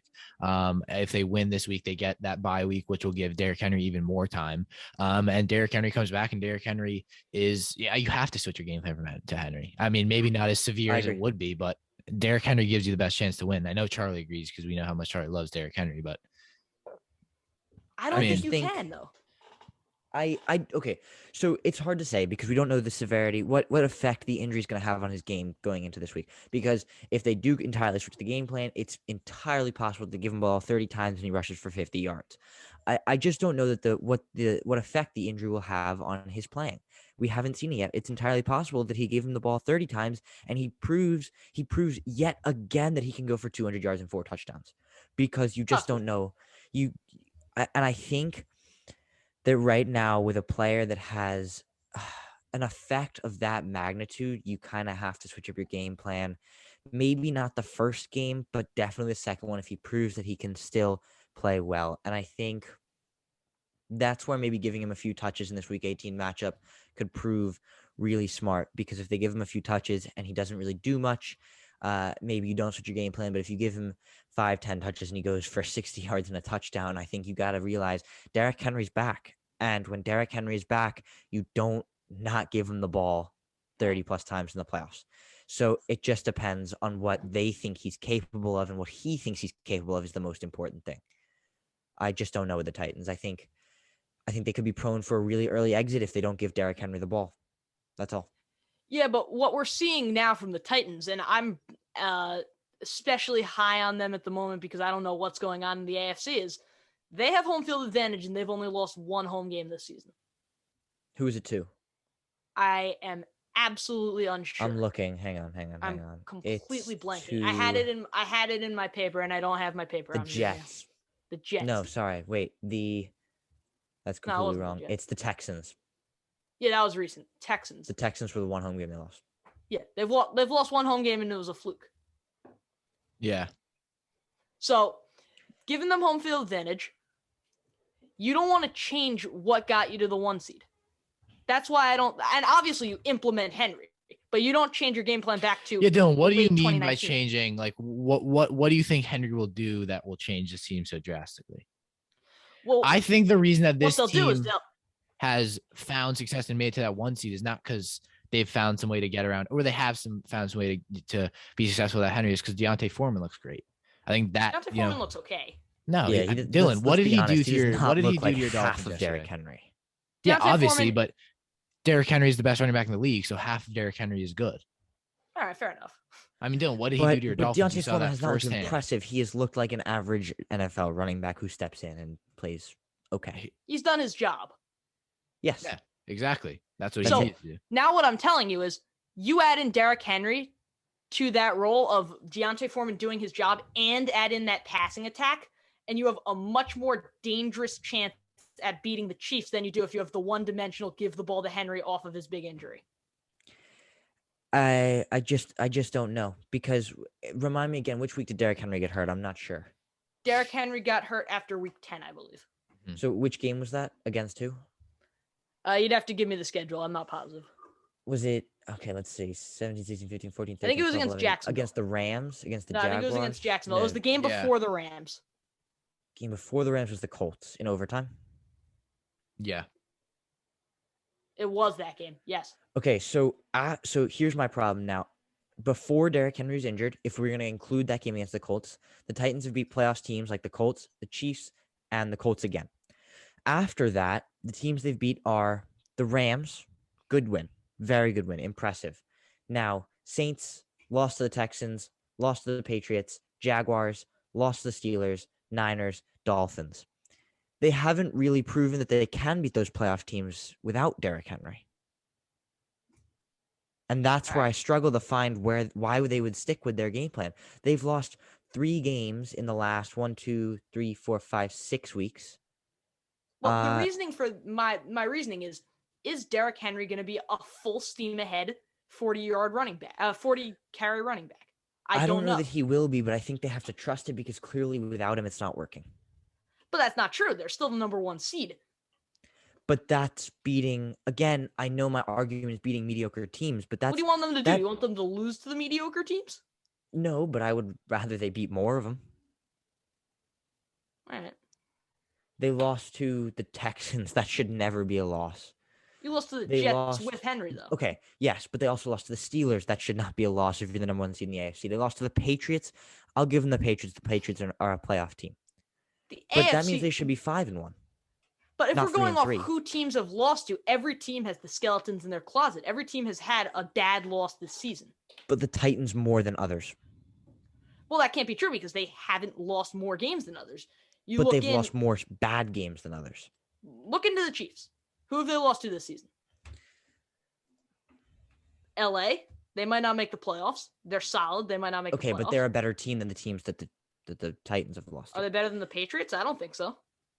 No, but the Patriots is the one I'm giving them the Patriots. All right. Like, it's whatever. The Patriots are a good team this year. But the Chiefs have lost to, let me see, they beat the Browns. They lost to the Ravens.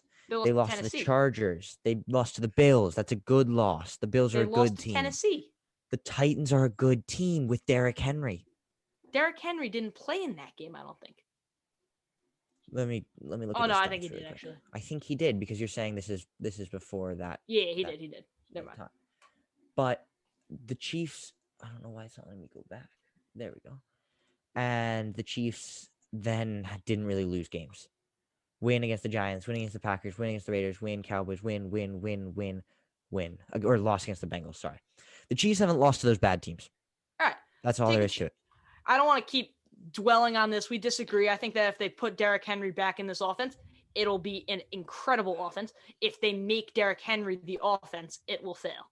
I just think it's their only chance. Yeah, and I think there's definitely, I think there's definitely an opinion to be there, because, like, look at it in recent. I mean, they haven't won a Super Bowl yet, and they've had Derrick Henry. So is that been the problem? Is that they're doing too much with Derrick Henry? But then Dylan, actually, that's a fantastic point. I mean, how did they beat the Ravens in that playoff game 2 years ago when the Ravens looked like the best team in the NFL? What did they do? They threw the ball. No, they gave the ball to Derrick Henry. No, they did not. They threw the ball, and then also the big reason, and what I can remember from that game, and now I'm remembering Derrick Henry's played very well, but they threw the ball. And I can remember they had like 3 touchdowns in, I believe, in a quarter, or 3 very close touchdowns throwing the ball downfield. And I think I agree with you. I think Derrick Henry, to me, has to be influenced to this offense. This guy needs to get at least 20 touches a game, 20 to 30. That's, no question about that. But the thing is, that wild card game that the Ravens won. No, the Titans won. Not last year, 2 years ago. The Titans played at the Ravens. The Titans were at the Ravens in overtime. Yeah, that was overtime. They won 30-24 in overtime, and Derrick Henry went for 28 carries, 133, and a touchdown. Yeah. But look at Tannehill's stats. Tannehill's were great, and Tannehill was 259, 2 touchdowns and a pick. Oh, maybe I'm wrong. I don't know. Maybe I'm remembering that game wrong. I think it was the two No, touchdowns they had. no, but I the point think it where I was- think the I don't point you're know trying what- to make though is being two-dimensional is always better than being one-dimensional, and that's the point I'm trying to make. They can't make Derrick Henry their offense. They can utilize him, obviously, but they've shown that they can beat up on some teams. They beat the Rams without Derrick Henry. They've shown that they can do it without him. Now you implement him back in, and you're automatically the number one team in that conference. And also, let's Okay, not I forget, think Derrick that's fair. Henry has some games where he does not play well. This season and last season. And I think, a big reason why we look at the new word franchise running back coming back into fashion. But look at Jonathan Taylor this season. It's a great point. Jonathan Taylor's been fantastic, but Jonathan Taylor is the Colts offense and Derrick Henry was the Titans offense. Tannehill was just there to give him the ball basically and then throw it occasionally, although Tannehill's been good. And Jonathan Taylor, unfortunately, when he doesn't play well, the Colts lose. And I think that will be the thing that will happen. If Derrick Henry doesn't play well after missing like 7-8 weeks, then he will not, then the Titans will not win. So I think simply off Derrick Henry just being rusty and Derrick Henry potentially not being at, 100 and, they really need to be 150% off that because you cannot walk. When the injury he got, the whatever bone injury he got in his foot, you can't walk for those 8 weeks. So I think they are going to be forced to not fully implement him. So I think it might not even be an argument at that point. Yeah. No, that's fair. You make a good point.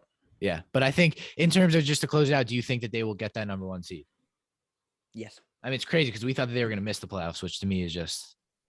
I thought they were. I did. Yeah, which I thought also because they were trending down. My opinion on that. I'll be honest. What? I don't remember my opinion on that. I don't know if I thought they would make it or not. Yeah. I don't know. But they play the Texans this week, so I would fully expect them to have this as a revenge game and take that number 1 seed. Yeah. All right. I think that's good for that, right? Yeah. Yeah. All right, let's move on. We've got OBJ. Interesting talking point. What happened? Why is he so good in LA all of a sudden? It's funny. I was watching the Rams game yesterday upstairs with my family, and my brother goes touchdown to Odell, and it's the final drive. Yeah. And I was like, no, there's no way that happens, right? Why would they go to Odell? They've got Cooper Kupp, right? And a couple plays later, it's a touchdown to Odell. Mm-hmm. I don't know what's happening there. Odell's clearly been so much more productive. What are your takes on that? Well, I think it has to do with the system in Cleveland did not work well for him or Baker Mayfield. They were both problems. It did not suit the two of them. Their connection wasn't there. Now you see Matt Stafford to Odell Beckham. And you see Matt Stafford, he really likes throwing those quick passes to the sideline and those quick passes in the slot. So what we're seeing a lot of is when he wants to go deep, he's chucking the ball as far as he can to Van Jefferson. When he wants to go to the sideline, he's giving the ball to Odell Beckham. When he wants to go in the middle of the field, it's Cooper Kupp. So what we're seeing late in games is he's going to Odell Beckham to play the sideline, and it ended up being a touchdown there. Yeah, I think the real reason we've known this, and it's just been kind of amplified with the Rams, is that Odell Beckham has arguably the best hands in the league. If that was shown in that final drive, that catch on that fourth down play was a fantastic catch in coverage. And I think that's what he's been so good at. His ability to catch a ball and hold on to a ball is very, very second to none. And then that touchdown, I believe he caught it and then, dove to the pile, or not dove to the pile, and kind of, I'm not sure the touchdown. It wasn't like a straight in touchdown. I mean, he kind of ran around and got to the edge.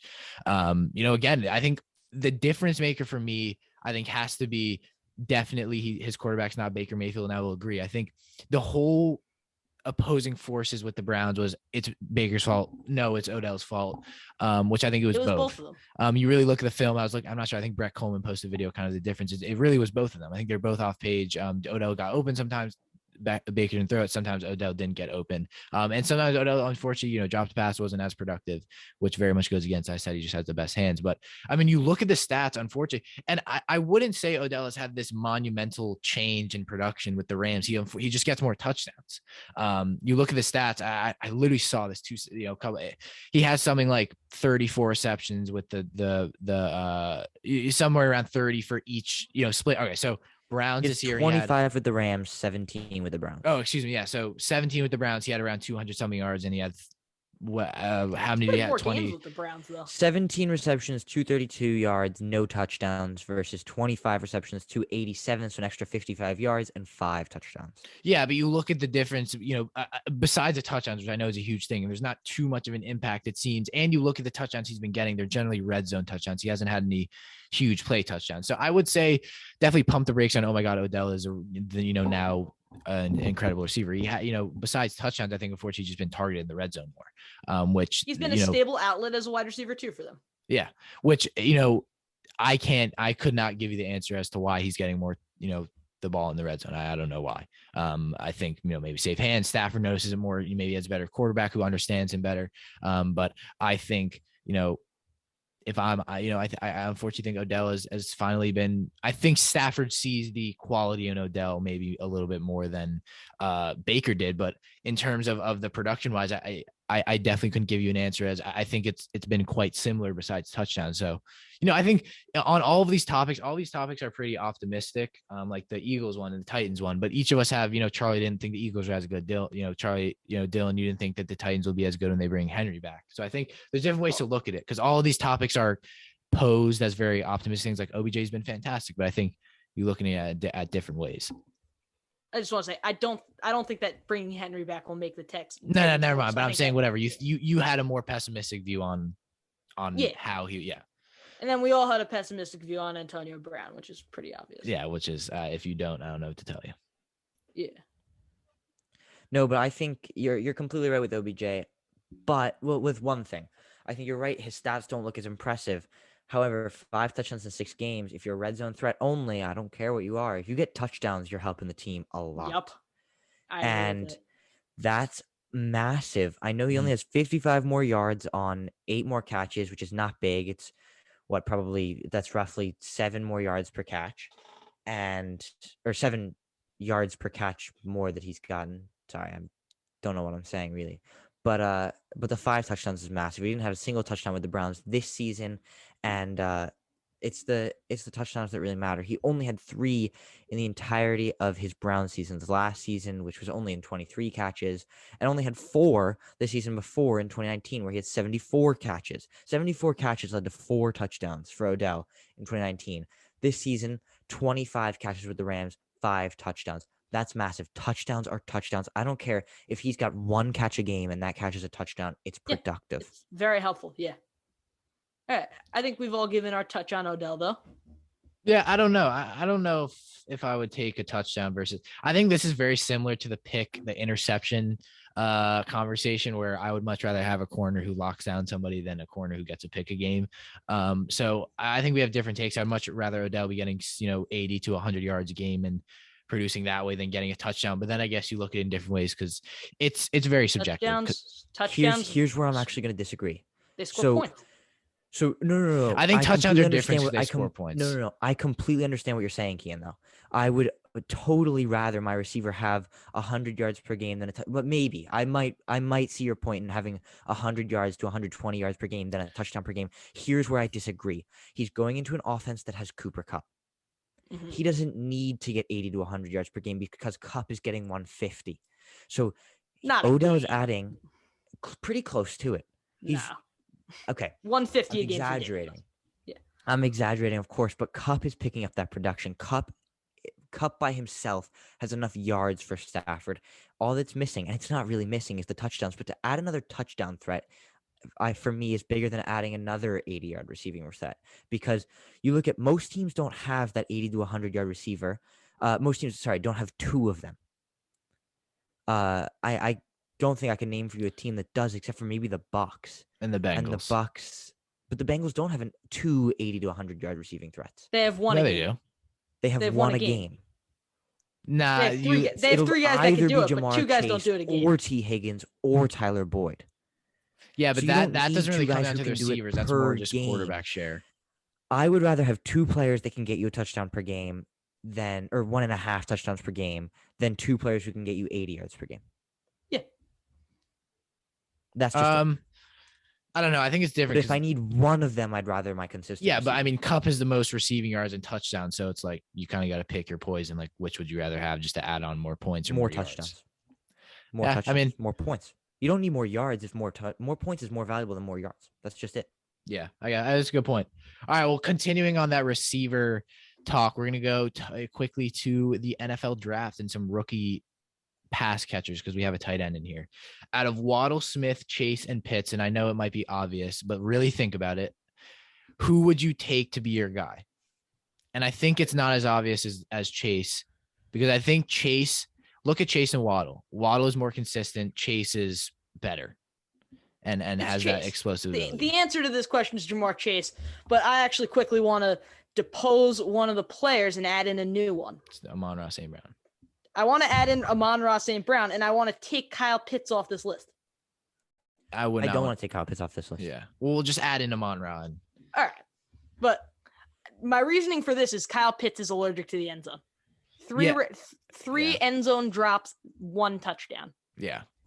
But I was going to bring that up. If Kyle Pitts had more touchdowns, I might pick Kyle Pitts. Here's my other problem with Kyle Pitts. Because he's a tight end. Because Kyle Pitts, I don't know his exact numbers, but he is really close to breaking the rookie tight end receiving number. He needs 32 yards next week, I believe. 32 yards. And he has 1,018 yards. That's massive for a tight end. That's more than Jalen Waddle by 20 yards. Is he really even a tight end, though? He doesn't block. It's more than Amon-Ra St. Brown by over 200 yards. It's not more than Jamar Chase. And that's why I am picking Jamar Chase for this one. It's not really that close for me.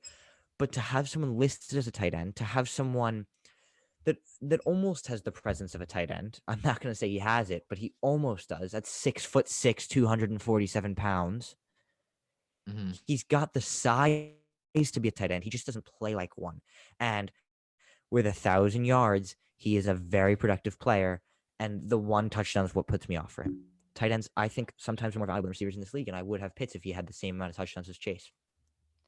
I don't think that Kyle Pitts has been anywhere near as successful as the majority of NFL fans think. And that just might be me watching him with a more analytical eye, because I didn't really have him so highly in the draft board. And I think that him getting taken at 4 overall to the Falcons actually hit a nerve of mine. I got kind of annoyed at that. But my reasoning for this is he's listed as a tight end. He doesn't block. When they're having the tight end set, it's Hayden Hurst blocking for run plays. And not even always him. Sometimes they'll have some guy named Hesse in. I don't know who he is, but they've got a receiving tight end and a blocking tight end. Kyle Pitts will be out there as a wide receiver on the outside, which obviously you've seen how scary that can be. Look at Darren Waller. If it's working out, it's working out, and it's yardage wise it is. But you have to take into account that he's a 1 big play a game type of player, and then the rest of the game he's invisible. You have to. Yeah, I think it's such a contrast, because you would expect Jalen Waddle to be that guy, but he's been the consistent, not as much of a deep threat. I think it's so funny because the Dolphins have adjusted Waddle from that deep threat guy to adjust so much more to be a Tua receiver, whether that be good or bad. Well, the reasoning is because Devontae Parker's that downfield target. He's not going to be the one running those quick routes, and you see what Waddle's doing with this. It's not really limiting Waddle as much as working out what they have in the offense. Just putting that out there. Okay. Yeah, but Jalen Waddle also was never solely a deep threat. Yeah. He was never solely a deep threat? No, he was never solely a deep threat. Okay, yes, he was. Guys who are deep threats have so many weapons. I mean, we think like Jalen Waddle with that speed. We watch his highlights at Alabama. A lot of his touchdowns, a lot of the college touchdowns are deep touchdowns. I will say all of his touchdowns. No, they're not. You watch Jalen Waddle was play. A 4,000,000% a deep threat. Jalen Waddle. Well, obviously, he was a deep threat, but that wasn't his only purpose. I'm not saying he's only good at running deep routes.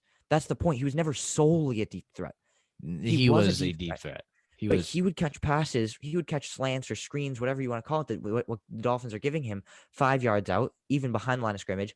And then his speed is what takes them to the house with the ball. And the Dolphins are bringing that out. They're giving him those short plays and hoping that he can make something of it, because Tua can't throw the ball deep as consistently. There's where we have the problem. They're bringing out that side of Jalen Waddle to fit Tua. I know you're just trying to make an argument about Waddle here, but you kind of got on my nerves there. Tua's not going to be able to throw the ball deep because he has less time in the pocket than every other quarterback for the last 17 years. So, okay, but my point is not just Tua can't throw the ball deep, but the Dolphins offense isn't throwing the ball deep. Yes, because they can't. They're sure, but they're making Jalen Waddle the receiver that they need to make him to give him the deep threats that are fast, like Jalen Waddle, Kadarius Toney. When they get the ball, they're dynamic, and they get the ball and they make plays happen. Of course, yes. Tyreek Hill is a deep threat receiver, but he's not only a deep threat receiver. Yes. Yeah, but it's not a good point. I mean, every receiver has their thing. It's not. Yeah, Tom Brady's a quarterback. He can also play wide receiver. He would be terrible at it. You have to. Are you saying that's not terrible? Are you saying Jalen Waddle's a terrible short route guy because he's been doing it all year? Yeah, exactly. But I'm saying because he adjusted to it, and guess what he's not doing now? Running deep threats. But he has this year. But he has the capability to, and he has been. He's just and Jamar Chase and all players have the capability to do things, but you are defined by generally, besides quarterbacks, you are defined by a certain thing you can do well. And Jalen Waddle coming out of college was a deep threat. This is not an arguable thing. But he wasn't solely a deep threat. That's the point. I'm not arguing. Yeah, but they drafted him for that. No, they didn't though. Clearly if they drafted him for that, then they'd be using him like that. Yes, that's what I mean. No, they drafted him because he was a player with Tua. They drafted him because he's fast, and they drafted him because he can make something happen on the ball, and the Dolphins lacked an offensive playmaker. And they neglected their offensive line again. But that too. Yeah, but the fact that you're saying he was not a deep threat, I'm not saying he wasn't. But that wasn't his. That was his main identity. But exactly, it wasn't his there, done. identity. Argument done. That was his main identity. There we go. It's his main identity, but not his only identity. There we go. That's all we need. I just don't think it's a good argument because every single NFL player has a main identity and then there's something else they can do, but you don't. But what you said was he was solely a deep threat. Why'd you turn your light off? I didn't mean to. Yeah, but all right. I mean, he was solely a deep. He was more or less. Look at the Alabama receivers. Alabama had the most stacked receiving class. Jalen Waddle, when you game plan against him, is this guy is a deep threat. We need a cushion on him. You're not saying, oh wait, he can also run short routes. I'm going to play that. Yeah. All right. That's understandable. But now we're seeing. That's not. That's what I'm saying, and I'm saying that he was adjusted to this offense. But to say that he came out of college, and NFL teams did not see Jalen Waddle as, oh wait, I'm going to take him because he can also run short routes. That's not what it was. They were taking him because this guy was a deep threat and ridiculously fast. Well, there's only one NFL team that took him, and it was Miami, who's running short routes with him. Yeah, but they took him first of all because he was played with two. What I'm saying is your guys' argument. It's a very iffy argument. It's not which I think in the NFL you can have, but he came out of college as a deep threat receiver who goes and runs deep routes and is a kick yes, returner. I agree. He came out of college as a deep threat, but clearly it wasn't the Dolphins' intention for him. Yes. So clearly they saw something else in him, his short route ability, his dynamic ability on the ball, and that's why they drafted him, not because of his deep threat, because if they drafted him because of his deep threat, they'd be using him for his deep threat. I don't know. I think they drafted him because he played with Tua. I don't think it had anything to do with. Well, if they were doing it like that, they would have taken Devontae Smith. Exactly.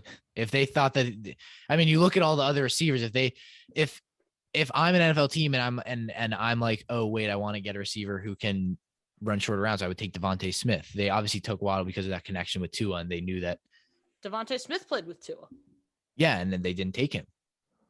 Yeah, the point being, Devontae Smith was a better receiver, in my opinion, coming out of college. I think in most people's opinion, he won Heisman, so he was the better receiver coming out of college. Waddle? If the Dolphins thought that Jalen Waddle was a deep threat and that was his only identity, they would have taken Devontae Smith because he also had a connection 100%. With Tua Tagovailoa. No, but also, Dylan, you have to look at it in that way. Tua had much more of a connection with Waddle in college. If you go back and look at the film. When you're drafting, you don't pick a player based on the connection with the quarterback. You're picking talent. Dylan, I know you didn't just say that. Especially when Kean, you have been so pick, you are not picking someone because they have a good connection with the quarterback. You're picking Why the hell did the Bengals draft Jamar Chase then? Why is Jamar Chase doing so well? He's because he played 1,500 yards. Because he played with Burrow at LSU. You're telling me that the only reason that Jamar Chase is having a good season right now is because he's playing with Joe think Burrow. That the Bengals, if Jamar Chase did not play with Joe Burrow, they would have taken Jamar Chase. I promise you they would have taken Penei Sewell. I'm not saying that it wasn't a factor. I'm saying that that's not the main reason that they drafted him. If they saw someone that they really wanted more, Dylan, it's the tipping point. Why do you think that the Jaguars took Travis Etienne? It's the tipping point. The quarterback, the young quarterback. What? The Jaguars took Etienne because Tony was taken off the board. Yeah, but you can see that either way. I mean, it would have been an argument. Whatever. They took Etienne and they were considering switching him to receiver. Yeah. They clearly didn't want him for the running back. They didn't. They wanted him. They wanted him because they want to make their quarterback comfortable. That's exactly why. But why would you take the number 5 pick in the draft to make your quarterback comfortable? What are you talking about? Because they saw that Joe Burrow and Jamar Chase are one of the most record-breaking college seasons ever, and Jamar Chase. What does that have to say about Jamar Chase? He's a star player, so you take him in the draft. Yeah, so is Penei Sewell. Penei Sewell is the best offensive line we've ever seen come into a draft. And they were a team that desperately needed offensive line. The reason Joe Burrow got injured and had that terrible ankle or knee injury is because they didn't have an offensive line. Did I look happy when the Dolphins took Jalen Waddle over Penei Sewell?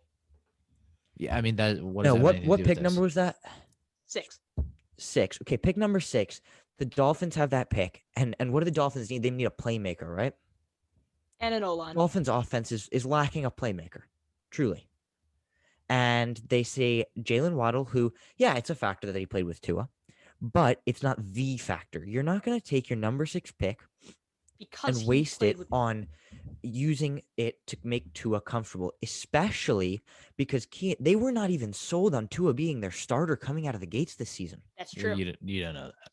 I do know we that. do. That is common knowledge now that their owner wanted. They were going to trade Tua.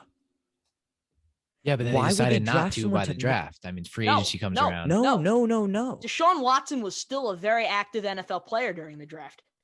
No, Deshaun Watson was an active player in this season. Not determined even going into week 1, I'm pretty sure. Tua's future was determined after the second week of training camp, after the 5 interception shit show.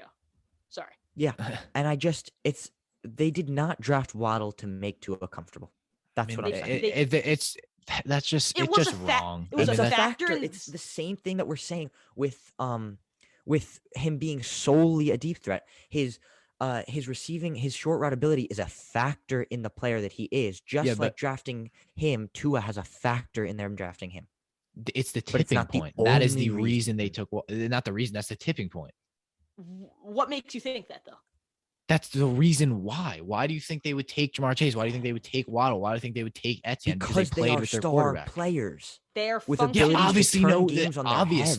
Like it's not like they're taking a 6th-round player because they played with him in the first round. The players that they took, everyone expected them to be taken right around there. Jamar Chase was going to be a top 5 pick. Yeah, we know that, but I'm saying that everyone was saying Penei Sewell. Everyone was saying Penei Sewell. Dylan, you were saying Penei Sewell.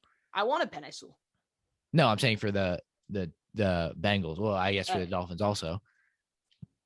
The reason that they went and took Chase is because that he was a teammate. You can actually, this is a fact. Joe Burrow pushed the Bengals to take Jamar Chase. So this is literally a fact. That may be true. But Joe Burrow doesn't have an influence on what the GM decides. No, Charlie. I mean, if you say Joe that, Burrow is not picking for the Bengals. Charlie, that's just so. Let me break this down because I think there's a little bit of a discrepancy. Your franchise quarterback says to you, "I want you to take this player," and you're gonna be like, "No, shut up." This has our no franchise influence quarterback on what says, I actually want someone to help us predict." Our owners say, "Shut up, go to hell." Just. I don't know. Okay, I don't know. Joe Burrow. About the Dolphins not protecting. Joe Burrow did not pick Jamar Chase. No crap. He's not the GM. But if your franchise young quarterback says, "Hey, look at the numbers I put up with this receiver in college. He's there." It has an influence. They're already looking at but that. But Charlie is saying that the GM is not going to listen to him, which is just so wrong on so many levels. No, the GM will take it into account, but that's not the driving factor. Yeah, that is the driving factor. Is that Jamar Chase is the best receiver in the class. At the end of the day, Penei Sewell coming out, okay, this is the guy who we want to draft. This is the best offensive tackle. That was the smart selection. No matter now, it will be the smart selection. Now it was the smart selection. Then it will be the smart selection in the future. The reason that they ended up taking Chase because he played with Burrow and they saw that production. They had Tyler Boyd. They had T. Higgins. They had AJ Green going to the offseason. Nah, not at that point. Okay. Yes, they did. By the draft, they still had AJ Green. Nah. Yes, they did. They cut him after the draft. He was not a free agent. They cut him. Oh, you're right, actually. But what's it called? Be that as it may, and Burrow might have had a deciding factor. The Dolphins, and this was going into Tua and Waddle, were not sold on Tagovailoa at this point. The Dolphins were trying to actively trade him, and they're going to be trying to actively trade him this season, which is going to make me really upset. But they were not sold on their quarterback. So why would they take a receiver if they didn't know who was going to be their quarterback? But Why I don't would they think I take the think rece- that by the draft they had a pretty good idea that I'm Tua telling was you going to that be they the guy. didn't. I'm But how telling do you you, that they Dylan? didn't. You pretend like just because you're a Dolphins fan, you know that things we don't. I spend way too much time on Dolphins Twitter. Dylan, I'm at the telling you end that. of the day, nobody has any insight onto the. I'll tell you who does. Chris Greer. Chris Greer, general manager of the Miami Dolphins, says at the start of the season, we were not sure who was going to start for us until the second week of preseason. He said that. Yeah, I mean, my argument is more towards the Chase Burrow, but I still think Waddle had a huge influence. But I think the only reason that you can say Waddle didn't is because of Devontae Smith. But you look back at the college tape, and Tua had much more of a connection with Waddle. I mean, Devontae Smith said he liked Mac Jones better. So, I mean, Well, there's Devontae kind Smith of was also a year younger, I think. yeah, exactly. Or no, that's not. He is. Was Devontae Smith I a believe. senior last? Yeah, maybe. Jalen Waddle is 23. I don't know. Hang on, I gotta look for Devontae Smith. Yeah, I mean, Smith whether or is- not I Smith think is I think also the 23 at this point, I believe. historic if you look at this, and I'll go do some more research on this, the reason that they ended up taking Chase was because of the Burrow Chase connection. I just don't think that that's the primary reason. That's all there is to it. All right, we disagree. Yeah, I mean, let's go back on topic. We all have Chase as our best rookie pass catcher, correct? Yes. I mean, that's not arguable. But yeah. All right, so that's all that. right. Well, we'll move on to the next topic, and we're gonna switch gears a little bit. We're gonna go to the Giants. So they're bringing back Jones and Judge, and I want to not be a supporter of this team anymore. Oh, try me. Dylan, you guys have won games. Yeah. And not to mention, Mike Lennon is now out for the rest of the season. We're pursuing someone who doesn't have a future in the league. That's the reason I'm upset. Tua? No, I was talking about Watson. Oh, regardless, it's the Giants. Yeah. Okay. I mean, Charlie, what do you think they should do to rebuild? Well, they have 2 first-round picks this year. That's helpful no matter what. 2 early first-round picks. Not if you have Gettleman as GM. What? Well, he's that not is going to true. be the GM. No, that's not. You're not wrong, Dylan. But obviously, Tibbs or Hutchinson would be really valuable, and the Giants need to go out and do something in free agency.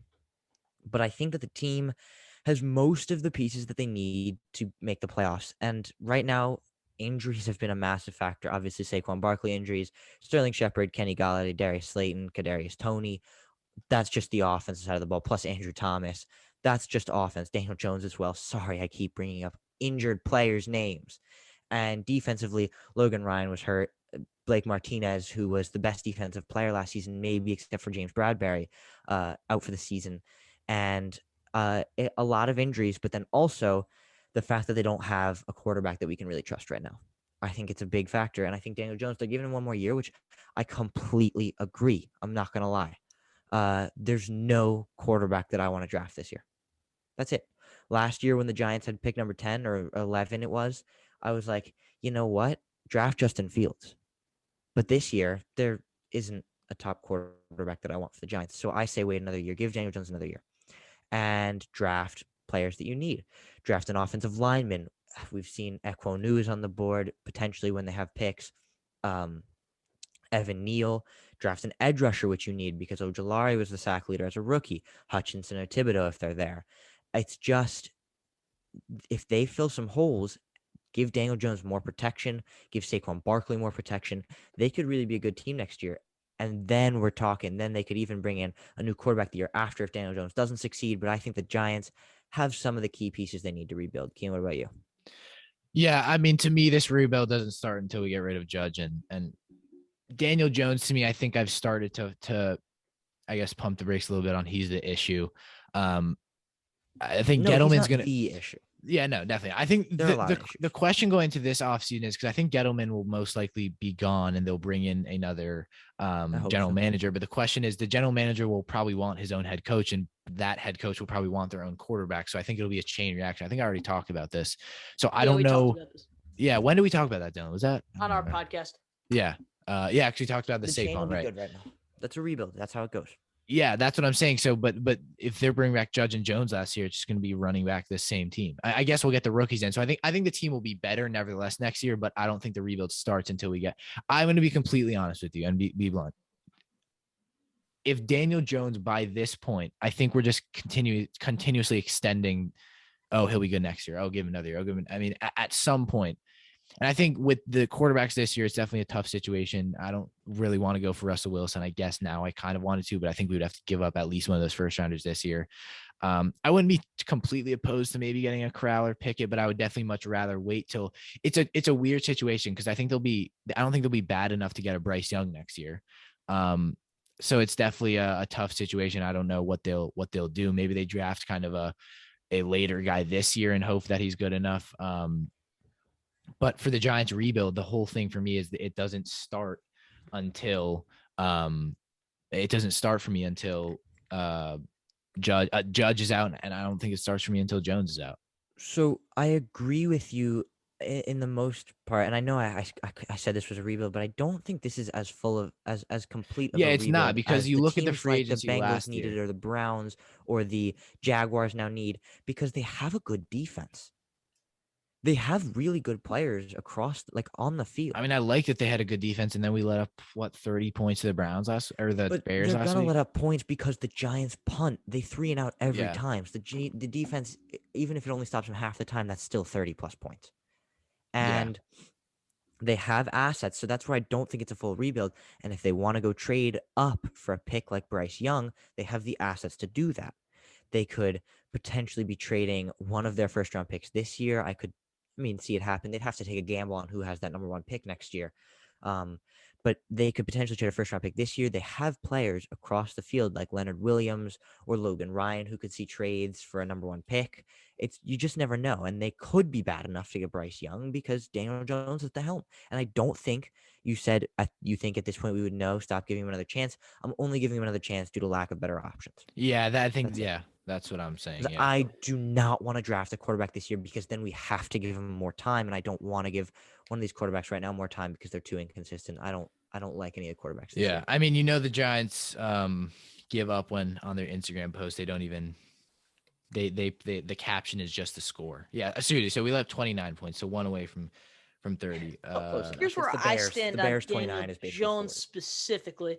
I think Joe Judge has to be out by the end of the year. I don't think we can question. He's not going to be, but I think he has to be. Yeah.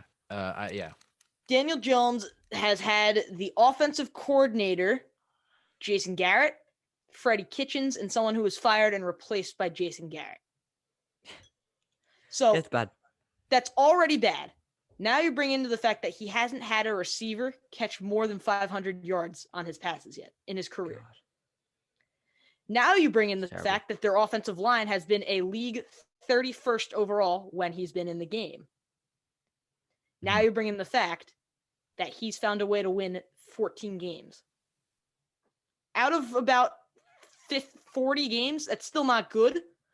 But it's good considering all the other factors. You cut him some slack and you give him this year. He's not an excellent quarterback, but he has shown maturity. He's not turning the ball over quite as much as he was in his earlier seasons. Mm-hmm.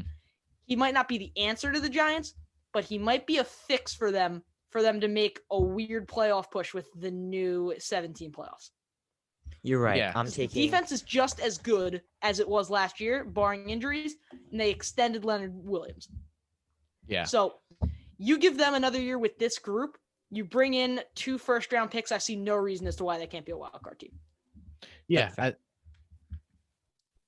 think that's Joe Judge has to be gone, though. This only works out if Joe Judge is not the head coach because he has no ability to coach a team.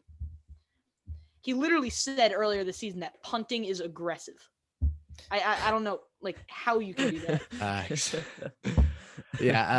He's not wrong. I know he got me on that one. I don't know what to say about that. I think.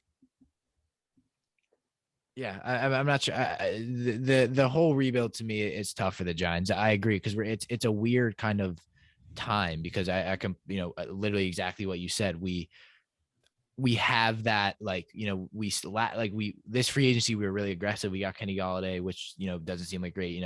We kind of retain some of the receivers. We go and draft. Well, I forget Kadarius Toney and Azeez Ojulari. We get good players, and then it just hasn't been good this year. And I think Daniel Jones being injured will probably make him get that second year.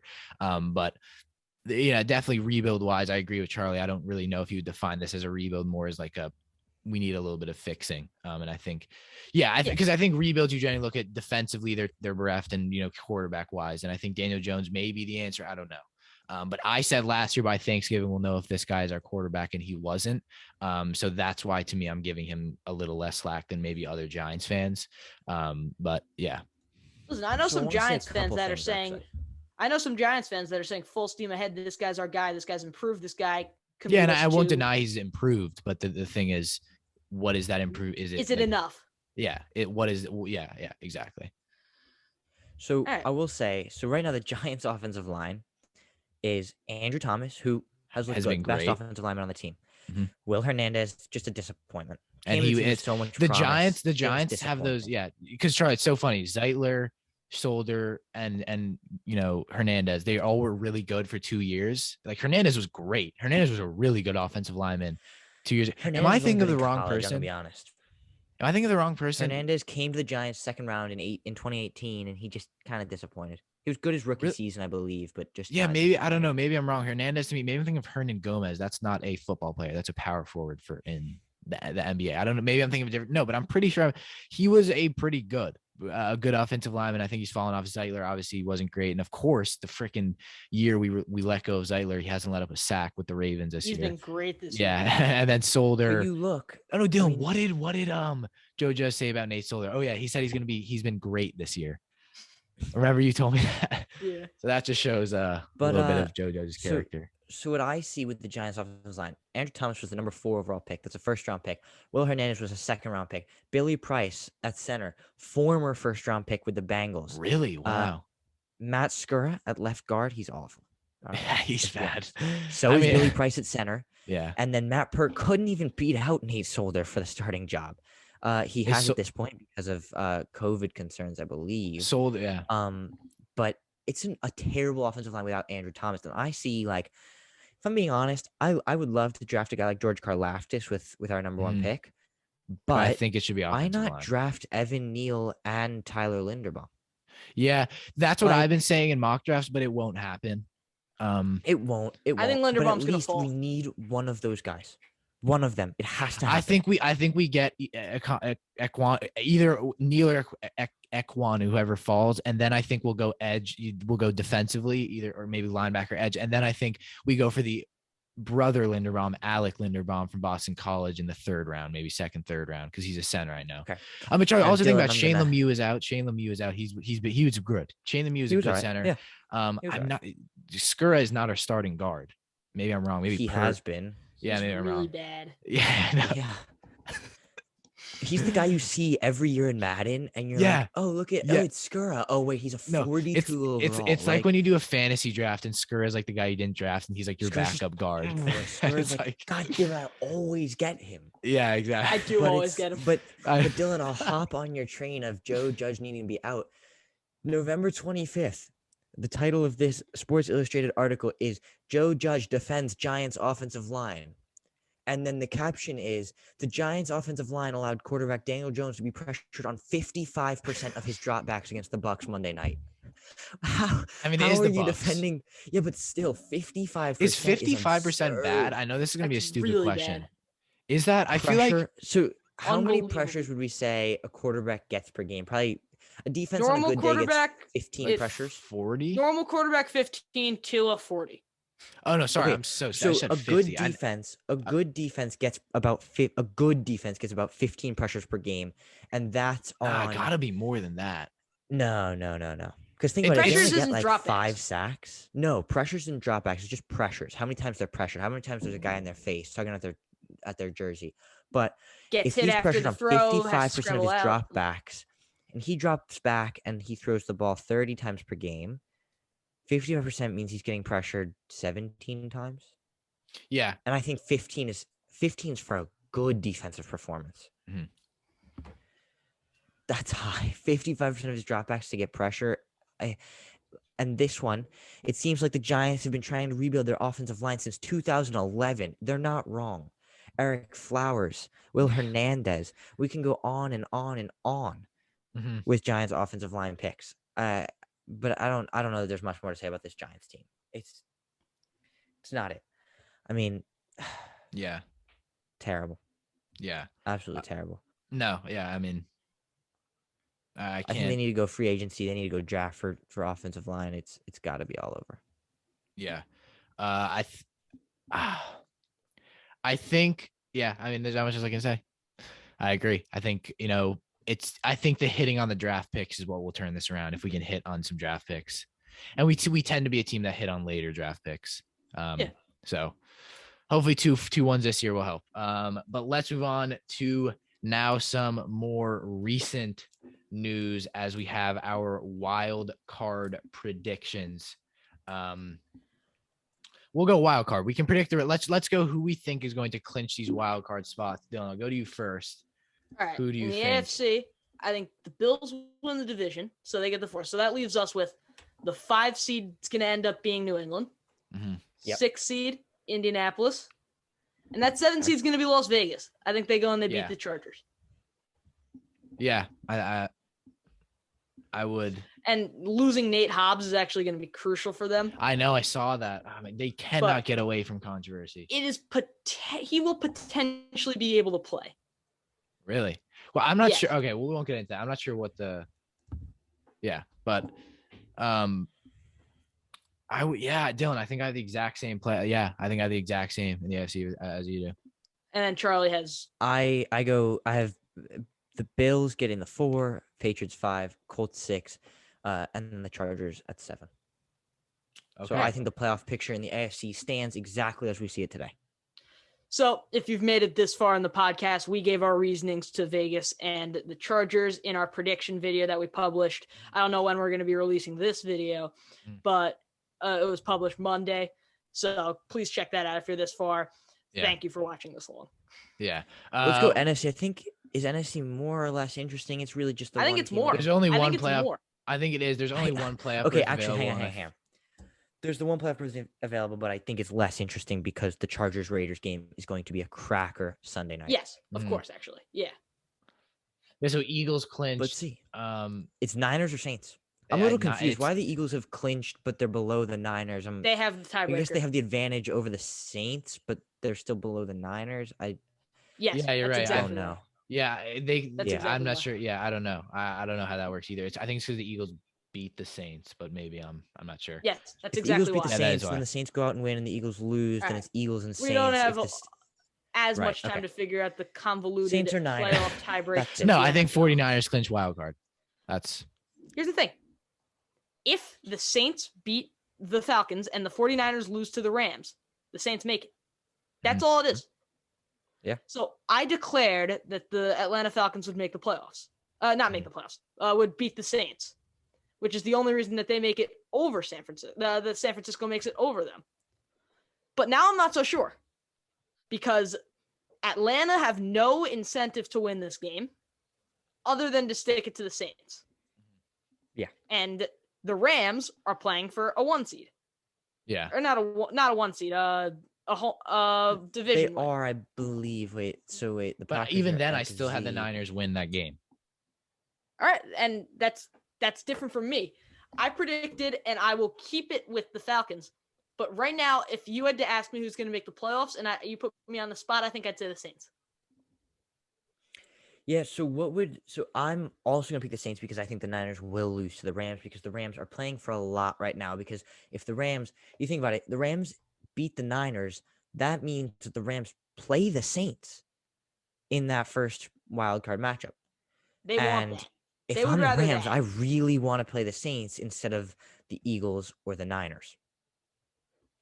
Yeah. Or potentially the Cardinals because if the Rams drop and the Cowboys beat the Eagles, the Rams are playing the Cardinals. The Rams play the Cardinals, and that's not a team I want to play. Definitely. Especially opposed to the Saints. And I think the Saints will be the Falcons, and I think the Niners will lose to the Rams, putting the Eagles at the number 6 and the Saints at the number 7. Unfortunately for Niners, I do think the Niners are a better team than the Saints, but unfortunately, due to the luck of the schedule, I think the Saints will make it. I think that puts me at, I think the Packers will win this week. The Packers will be my number 1. I have the Rams winning. The Rams will take number 2. The Bucks play the Panthers. That's their number 3 seed. And the Cowboys will keep number 4 with winning against the Eagles, keeping the Cardinals at 5, Eagles 6, Saints 7. Yeah, I think I agree with you. Yeah. So, Keen, you've got that. So if you have the Rams losing, do you have the Bucks and Cowboys winning, or do you have the Eagles beating the Cowboys? I can't hear you. Excuse me. I had the Cowboys winning.